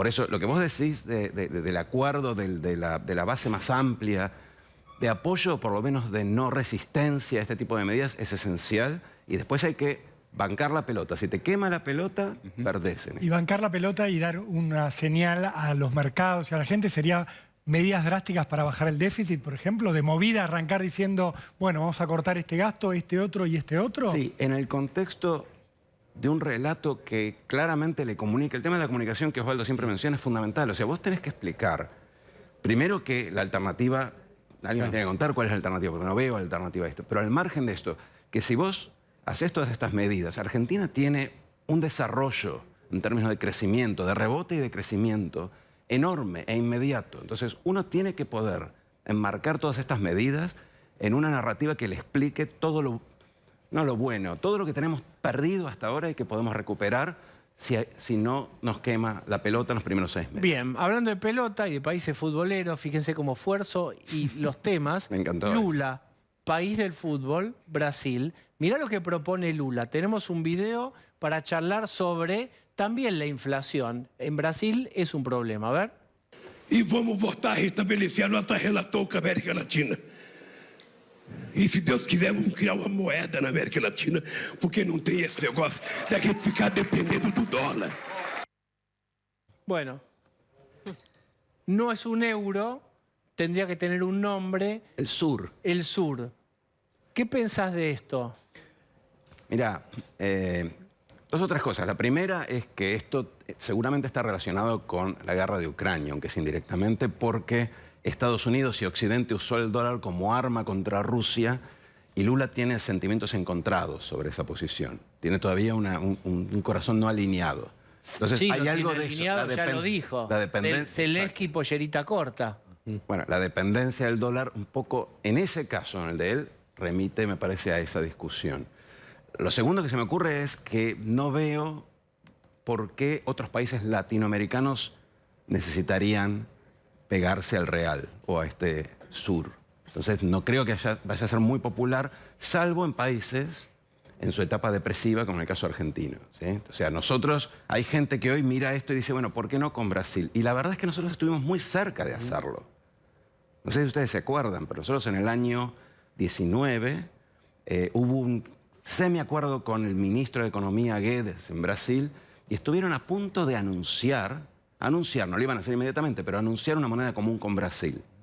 Y se frenó por presión del Banco Central. El Banco Central dijo no me cuelguen en Argentina o algo así, digamos. No conozco técnicamente cuál fue su razonamiento, pero se resistió. Pero estuvimos a punto de hacerlo, porque siempre en momentos depresivos uno busca la pastilla mágica. Bien, y además cualquier pastilla que no sea la que estás tomando que no te mejora. Algo que te baje la angustia rápidamente. Yo no te debería decir esto a vos me tenés que decir a mí, pero nosotros estamos en la etapa de estamos condenados al fracaso. El peso no sirve para nada. Entonces, este tipo de cosas resuenan como una posibilidad. Yo no soy muy creyente de la moneda común y de hecho el primer trabajo que hice cuando volví a Argentina en el 99 era justamente sobre el euro como modelo para el Mercosur y mi conclusión era mejor dejarlo, pero no es una idea que haya que desterrar. Ahora, una cosa que creo que es importante tener en cuenta, ese tipo de idea lleva años desarrollarlo, o sea que si estás buscando un atajo para el 24, ese no es tu atajo. Muy bien. Eduardo, muchas gracias. Y era entonces que sonaba el teléfono. ¡Aló! Oh, Carlos, buenas noches. Buenas noches, Diego. Buenas noches. Un gusto saludarte. ¿Cómo va? Molto bene. Recién se acaba de ir el profe Pablo Gerchunov. Terminamos un puzzle de la Segunda Guerra Mundial. Lo completamos. Muy bien. Divertido. ¿Qué dice? ¿Se congeló? No está ahí. No. Está reflexionando. Pasó un ángel. Un angel. Angelici. Sí, Angelici, aunque no lo veamos, siempre está. Lanzó un vino. No hay actividad junto con Arribas y Magdalani. ¿Cómo se llamará? ¿Qué cepa será esa, no? Sí. ¿Cómo se llamará esa cepa? Bueno, muy bien. La cepa espía. Claro. Escúcheme, ¿hay un golpe blando? Bueno, hay muchos interrogantes. Recién estaba escuchando a Eduardo Levi Yeyati decir lo de Lula. Hay muchos periodistas que en Brasil ya dicen vuelve mejor, vuelve moderadinho. Volvemos mejor. Se van a comer un garronciño, me parece. Pero estamos asistiendo azorados a esta multiplicación de grietas. Uno desearía que, como en el Nuevo Testamento, se multiplicaran el pan y el vino, pero no, se multiplican solo los pobres y las grietas. Todos los días vemos cómo se van superponiendo nuevas divisiones, rencores, rivalidades, que lo que antes funcionaba como un sistema binario bien definido, K y anti-K, hoy es una especie de laberinto borgiano muy complejo para analizar. Es como cuando en un cumpleaños jugábamos a ponerle la cola al chancho, nos vendaban los ojos, nos daban la cola con un pinche y había mucha gente y terminábamos pinchándole la cola a una abuela, a una tía. Bueno, así era. Así hoy era. se da Cristina versus Alberto, Palomas versus Halcones, Halcones versus Cristina, liberales versus Palomas, liberales clásicos versus anarcocapitalistas, Alberto versus Alberto. Todo es un verdadero caos, pero fíjate que hoy se da una peculiaridad. En el Congreso, un caso inédito en la historia, los únicos que están unidos son los troscos. ¿Serán los futuros aliados del cristinismo? Yo esa respuesta la puedo anticipar. A ver, ¿te escucho? Sí. Sí. Dije que ¿Serán sí. los futuros tirapiedras en contra de un gobierno de centroderecha, Juntos por el Cambio, Juntos por la Libertad? Pasó otro ángel. Este nuevo esquema de poder es anibalista, albertista. Alberto volvió a ser dualdista como en el 2002. ¿Dónde está el Sabeca de Banfield? Dicen las malas lenguas que se habría amigado con Luis Delía, quien también se dio un baño de orden institucional. Sí, y hoy señor, también es real eso. lo está bancando al verso. Sí, señor. ¿Y Cristina qué juega? Mañana se producirá un evento importante en Resistencia, Chaco. La van a premiar. Ahí va a estar Jorge Coqui Capitanich. Muchos esperan que Coqui vuelva a hacer un stand-up y rompa un diario Clarín. ¿Cristina romperá el frente de todos?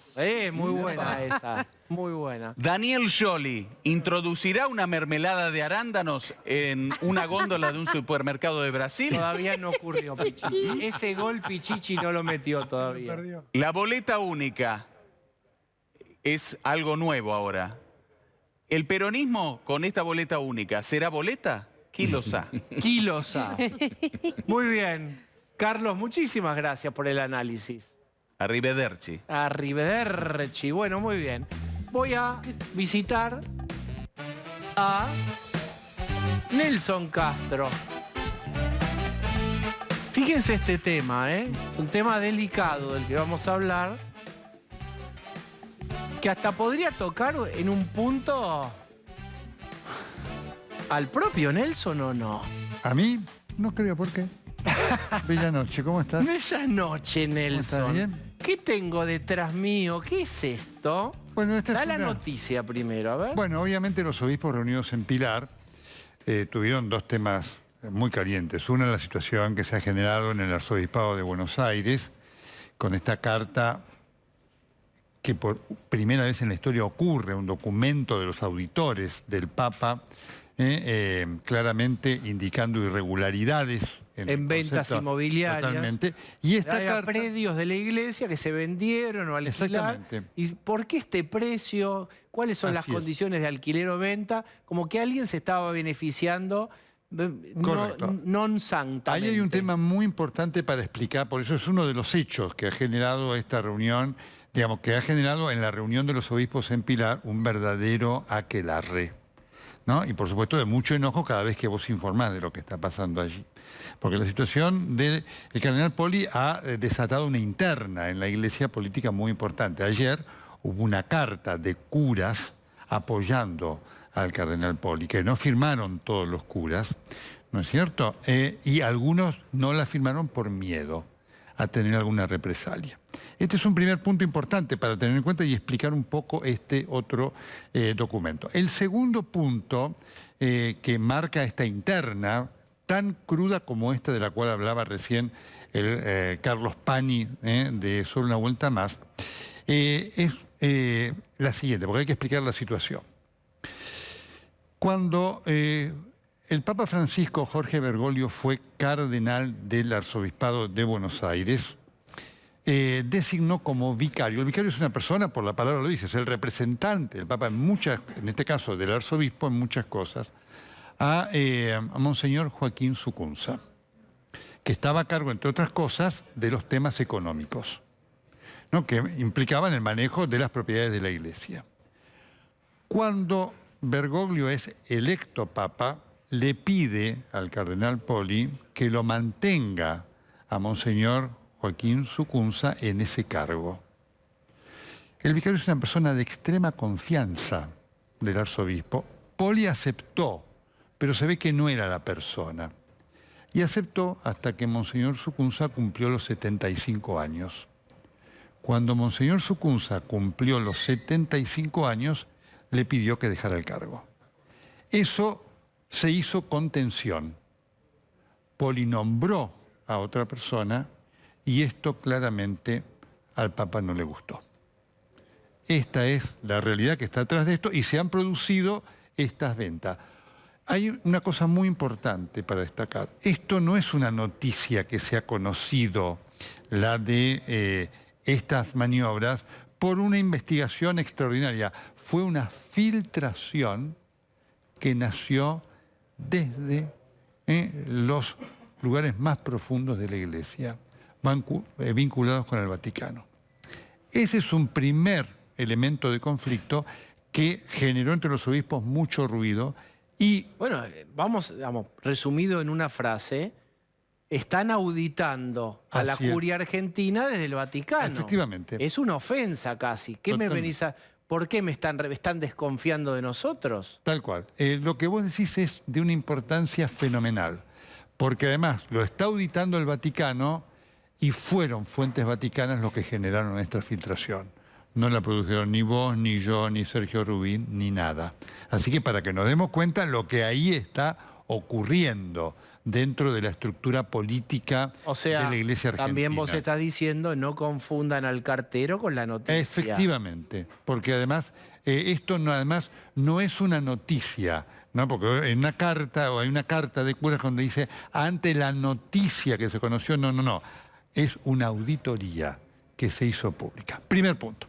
Frente a esto entonces surgió ahora por parte de los obispos esta necesidad de darle un apoyo al Papa Francisco, ¿no?, ante las críticas que viene recibiendo en muchas partes, acá también nosotros las hicimos, de lo que ha sido no solamente el tema del enfoque de la guerra, sino sobre todo, ¿te acordás que yo te conté esta nota al Corriere della Sera que el Papa dio y que generó mucha inquietud? En principio generó una respuesta en Europa. Recordá qué dijo el Papa en esa entrevista. El Papa dijo que Putin no le atendía el teléfono, que no tenía diálogo con Kirill II. Kirill II es el patriarca de la Iglesia ortodoxa griega en Rusia, un hombre de enorme poder que dijo que estaba con Putin, ¿correcto? Y además hizo públicas las conversaciones privadas que estaba teniendo con el patriarca ruso.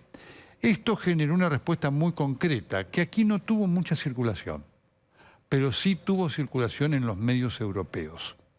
El patriarca de la Iglesia Ortodoxa Rusa, Kirill, dijo que era deplorable. Se mostró fuertemente disgustado porque el Papa haya hecho pública esa conversación privada. Bien, ahí está, explica eso.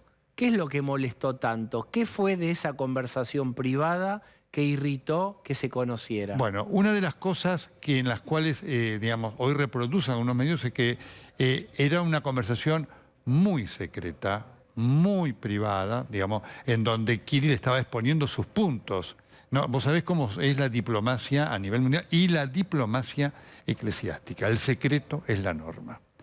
Que el Papa, el otro día hablábamos de cartas privadas del Papa que se hacían públicas, que se haya hecho pública esa negociación a Kirill lo molestó muchísimo y prácticamente le hizo bajar la persiana en cuanto a la posibilidad de un encuentro con el Papa. Tanto es así que algunos medios europeos filtran ¿no? Versiones y, digamos, trascendidos del patriarca o vinculado al patriarca diciendo si el Papa no pide una disculpa pública o no reconoce que fue un error hacer público esto, no va a haber ninguna posibilidad de volver para atrás. Ahora bien, ¿por qué haría pública en una entrevista el Papa Francisco esta conversación? El Papa ha creído que esto era una manera de generar alguna presión, ¿no es cierto? Es poco entendible, para que se abrieran las puertas de Rusia. Inclusive, voy a decir acá, hubo un error de interpretación aquí en algunos cables que vinieron, alguna información que se dio aquí en algunos medios argentinos. Permitime ¿sí? esto, Lo que vos Nelson, quieras. ¿de qué estamos hablando? ¿De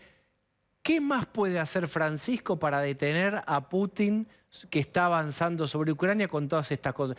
El Papa sabe que se le está reclamando a ver cuál puede ser concretamente su participación. ¿Acaso mostrando que está haciendo intentos, dijo lo que dijo en la entrevista? Bueno, obviamente que el Papa está luchando por buscar la paz es algo indiscutible. Lo que acá está en discusión son, obviamente, los métodos. Hay un punto muy importante que tengo que agregar para poder responder a tu pregunta. La participación de los papas en los hechos conflictivos en el mundo es histórico. Por ejemplo, es un hecho poco conocido por el público, pero muy conocido por la historia, que cuando fue la crisis de los misiles entre la Unión Soviética de entonces, de Nikita Khrushchev, y Kennedy, Juan XXIII tuvo un rol muy importante y exitoso. Pero aquí se agrega un punto muy complicante para Francisco, que es que no es solamente que hay una lucha, digamos, generada por la invasión de Rusia a Ucrania, sino que hay una disputa interreligiosa, porque el patriarca ruso, Kirill, lo apoya a Putin, y el patriarca de la Iglesia Ortodoxa Ucraniana, Sviatoslav, lo apoya a Zelensky. Entonces, eso lo dificulta, le agrega al Papa un elemento, porque él podría haber dicho, bueno, a ver si entre los tres hacemos algo, pero no, están divididos. Y este es un punto muy complicante para la acción del Papa. Y finalmente la carta entonces apoya al Papa, ¿y a quién castiga? Apoya al Papa y tiene en el texto, si pudiéramos poner en el texto, quiero marcar algo que está indicando una mala redacción. Y es producto del enojo, ¿no? Dice el Papa que está trabajando por el bien y la paz entre Rusia y Ucrania. Pero no. Ahí debió haber dicho, el Papa Nos duele el maltrato injusto a tu persona y a tu misión, sobre todo en nuestro país. Correcto. Movido seguramente por intereses de poder y hasta mala intención que buscan manchar tu imagen, confundir a nuestro pueblo, pero vos sabés bien que esta es la manera más preciosa y misteriosa que el Señor Jesús tiene de asociarte a la cruz. Exactamente. Bueno. Bien, ¿a quién le están criticando? Vamos a ser claros, ¿a quién le están criticando? Seguramente a los que somos críticos, bueno, ¿no es cierto? Y con mucho enojo. Y además le digo a los que redactaron el ¿Esto comunicado. va para vos un poquitito? ¿Una cuota aparte va para vos? Muchos dijeron que sí. A mí no me genera, no me incomoda ni me molesta en absoluto, solamente es nuestro trabajo y los hechos han demostrado la realidad. Pero fíjate vos además en la redacción, ¿no? Para que te des cuenta, ¿no? Dice, bueno, está trabajando el Papa, claro, por el bien y la paz entre Rusia y Ucrania en todo el mundo. Pero no, señores, hay que decirle, está trabajando por el bien para ver si termina una invasión de Rusia a Ucrania. No es una guerra que ha surgido simétricamente entre los dos. ¿Quedó claro? Clarísimo. Bueno. ¿Viste Una esto? cosa es la noticia, otra cosa es el cartero. No enojarse con los carteros. No, y esto demuestra lo que está pasando en la Iglesia, da pie y da razón a aquella famosa frase del obispo San Ambrosio comentando el Evangelio de San Lucas que decía Iglesia Inmaculata, ex maculata, Iglesia Inmaculada con pecadores. Muy bien. Bella noche. Bella noche, adiós Nelson. Bien. Ustedes saben que mañana habla Cristina, hay mucha expectativa. Vamos volver, porque hay turno tarde del programa. Porque no podemos vivir sin ella, porque no podemos... Ay, ¿La nombraste o no? Voy a mostrar un flyer para irritar a Osvaldo Bazán simplemente. Y vamos a ver el título de la conferencia que brindará Cristina Fernández de Kirchner. Atención, Estado, Poder y Sociedad, la insatisfacción democrática. ¿Se puede ver por YouTube? ¿A qué hora es? Por supuesto. Claro. Con tanta insatisfacción democrática que esta doctorado honoris causa que le da una universidad chaqueña con sus autoridades procesadas y esas cosas, bueno, está convocado por Unidad Ciudadana, no por el Frente de Todos, sino que Unidad Ciudadana, el sello que usó Cristina en 2017, convoca a escuchar a la doctora, como le dicen en el seno de su esquema. Claramente ella va a hablar, obviamente por más que quieran ponerla en un lugar de geopolítica, cualquier frase que ella diga va a tener referencia a la interna, con un elemento que sigue al día siguiente, tema Evita, que se cumple un aniversario el próximo sábado, en Los Toldos, precisamente, el lugar simbólico de Evita, va a hablar Máximo Kirchner. Lucía Salinas, ¿quiénes van a ser anfitriones de ese acto y quién le va a entregar el honoris causa? Se lo va a entregar Germán Othman, que es el rector de esta universidad, como bien contaba Pablo, que tiene un pedido de detención, que está imputado por lavado de dinero, que tiene un pedido de indagatoria y que ya fue indagado por otro delito que es amenazas, y se lo está acusando por desviar 179 millones de pesos a razón de 22 millones de pesos por mes.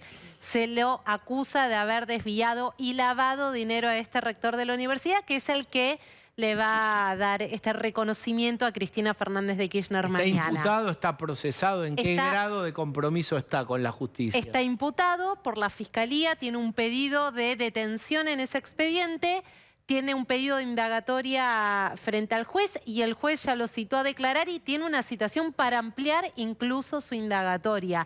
Quienes lo denunciaron desde la oposición sostienen que hay pruebas más que contundentes que podrían complicar su situación cuando termine toda esta instancia de indagatoria y el juez tenga que resolver si lo procesa o no. Bueno, ¿Pero de dónde era el dinero? Entonces, ¿no? ¿De lavado de dinero? Por digo, lavado y lavado tienen tema de conversación, Cristina. Alcoyana. No, porque todos nos escandalizamos porque el rector, y está bien que lo marquemos, la situación procesal de este hombre, pero Cristina también está procesada, está sometida a juicio y es vicepresidenta. Bueno, los amigos tienen intereses en común, siempre te digo, juntás con lo que hacen lo mismo que vos. ¿De dónde era toda esa plata? ¿De qué limpiaban? Lo que denunciaron es que es un direccionamiento de licitaciones de obra pública con la que se habrían beneficiado Claro, todo coincide. Claro.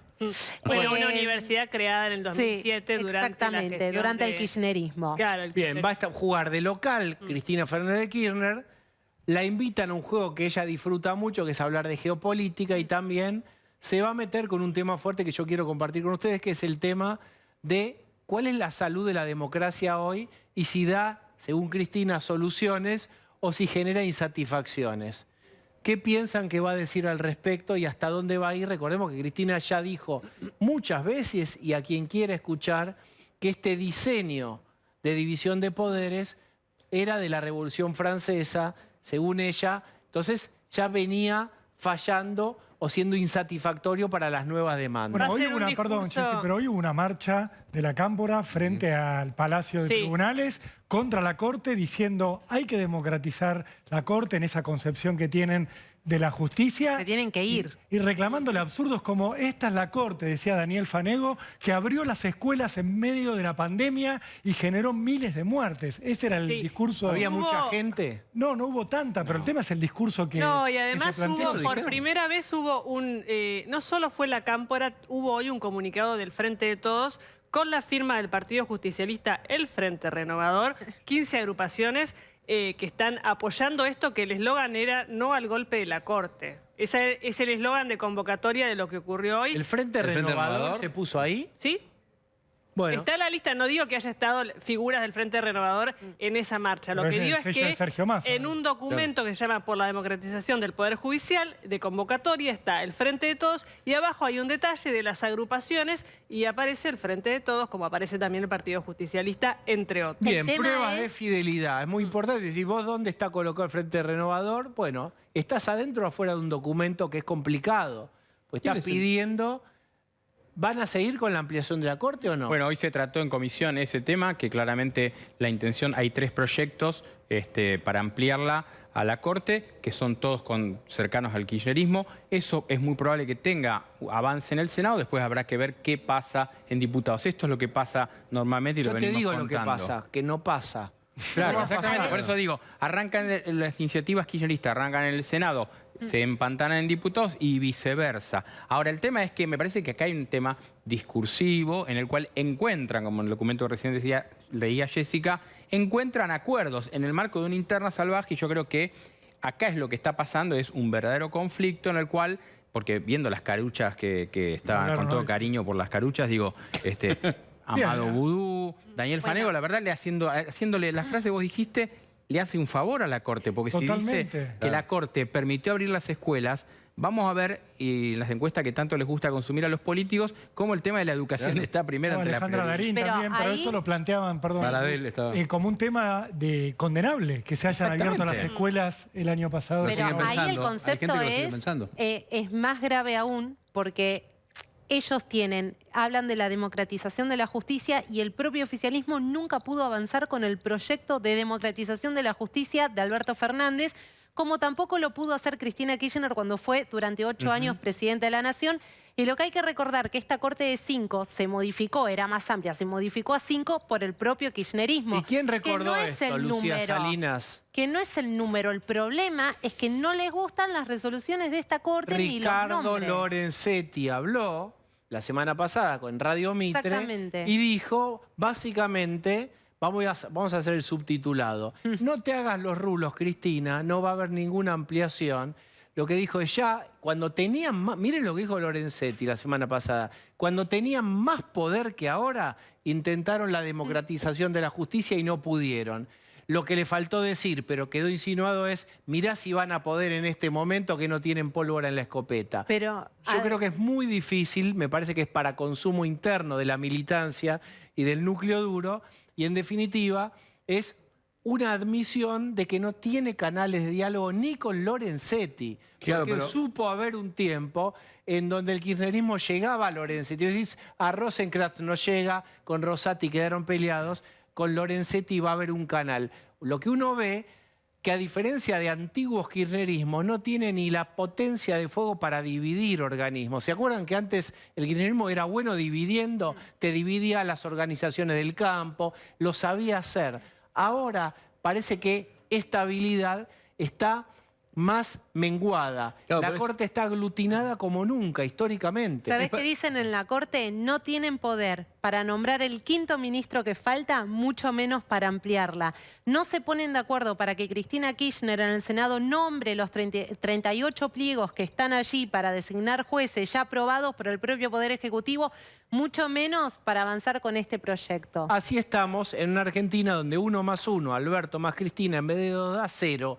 Postrados, paralizados, y como viendo el partido, ¿cuánto falta para que entre alguien a hacer algo? Corte. Muy bien, Alperovich, su esposa, Beatriz Rosqués, a propósito de las acusaciones tan graves que pesan sobre su marido, habló y habló fuerte, miren. Esto es algo más dentro de la persecución mediática y judicial que nosotros siempre hemos tenido. Nosotros no la conocíamos y se acercó a mi hija, que en ese momento era secretaria de la Juventud, para poder trabajar con José. La conocimos ahí. Se hicieron muy amigas las dos chicas, de la misma edad, la otra es más jovencita. Yo supongo que la presión del feminismo, tanto para la justicia como para el periodismo, es muy fuerte y yo no sé quién tiene la valentía para enfrentarlo. Es muy probable que no sería el único caso de que algún hombre engañe a su esposa, pero a partir de él, yo he vivido 40 y pico de años con José, hacer eso de ninguna manera. No lo creo, porque además esta chica venía a casa, jugaba con mis nietos, usaba la casa de José para hacer su cumpleaños. ¿Por qué volvería si se sentía tan mal? Yo no creo definitivamente en la situación de abuso. Yo prefiero, como casi todas las mujeres que posiblemente hemos sido engañadas, prefiero creerle a mi marido. Alperovich está procesado, ¿eh? Diego, el contexto de estas declaraciones es que se conoció el contexto en el cual se dieron las violaciones que cometió Alperovich contra su sobrina. La justicia da por probadas a esta altura, para procesarlo a Alperovich, 9 episodios distintos de abuso sexual ocurridos entre 2017 y 2019. Para que se den una idea, hay chats, una gran cantidad de chats que le mandó por WhatsApp el ex gobernador y ex senador tucumano a su sobrina, diciéndole cosas como, mirá cómo me ponés, diciéndole, sos mi reina, te voy a llevar para acá, siempre te voy a cuidar, todas frases ejercidas desde el poder que le daba no solo ser su tío, un hombre poderoso dentro de la familia, sino también su jefe, porque la víctima de estas violaciones era su asesora, luego convertida por él mismo en una suerte de secretaria privada. Para la justicia, Alperovich la violó en un departamento de Puerto Madero en 3 oportunidades, la violó en un auto, la violó en un avión y la violó varias veces en Yerbabuena, en Tucumán, en situaciones que tuvieron tanta carga de violencia que hasta hubo sangre en la víctima. Una situación de abuso totalmente violento y desde el poder. Por eso tiene que salir a hablar la esposa de Alperovich a sostener la nefasta defensa que viene ejerciendo el exgobernador, que es, primero, dar la identidad de la víctima públicamente, cosa que Alperovich ya hizo y que debería ser condenado por todo tipo de organizaciones feministas, y también dar a entender que hubo relaciones sexuales pero que fueron consentidas, típica defensa de un procesado por violación. Bueno, muchas gracias. Hemos llegado al final. Ahora, verdad, consecuencia. Hasta el domingo a las 8.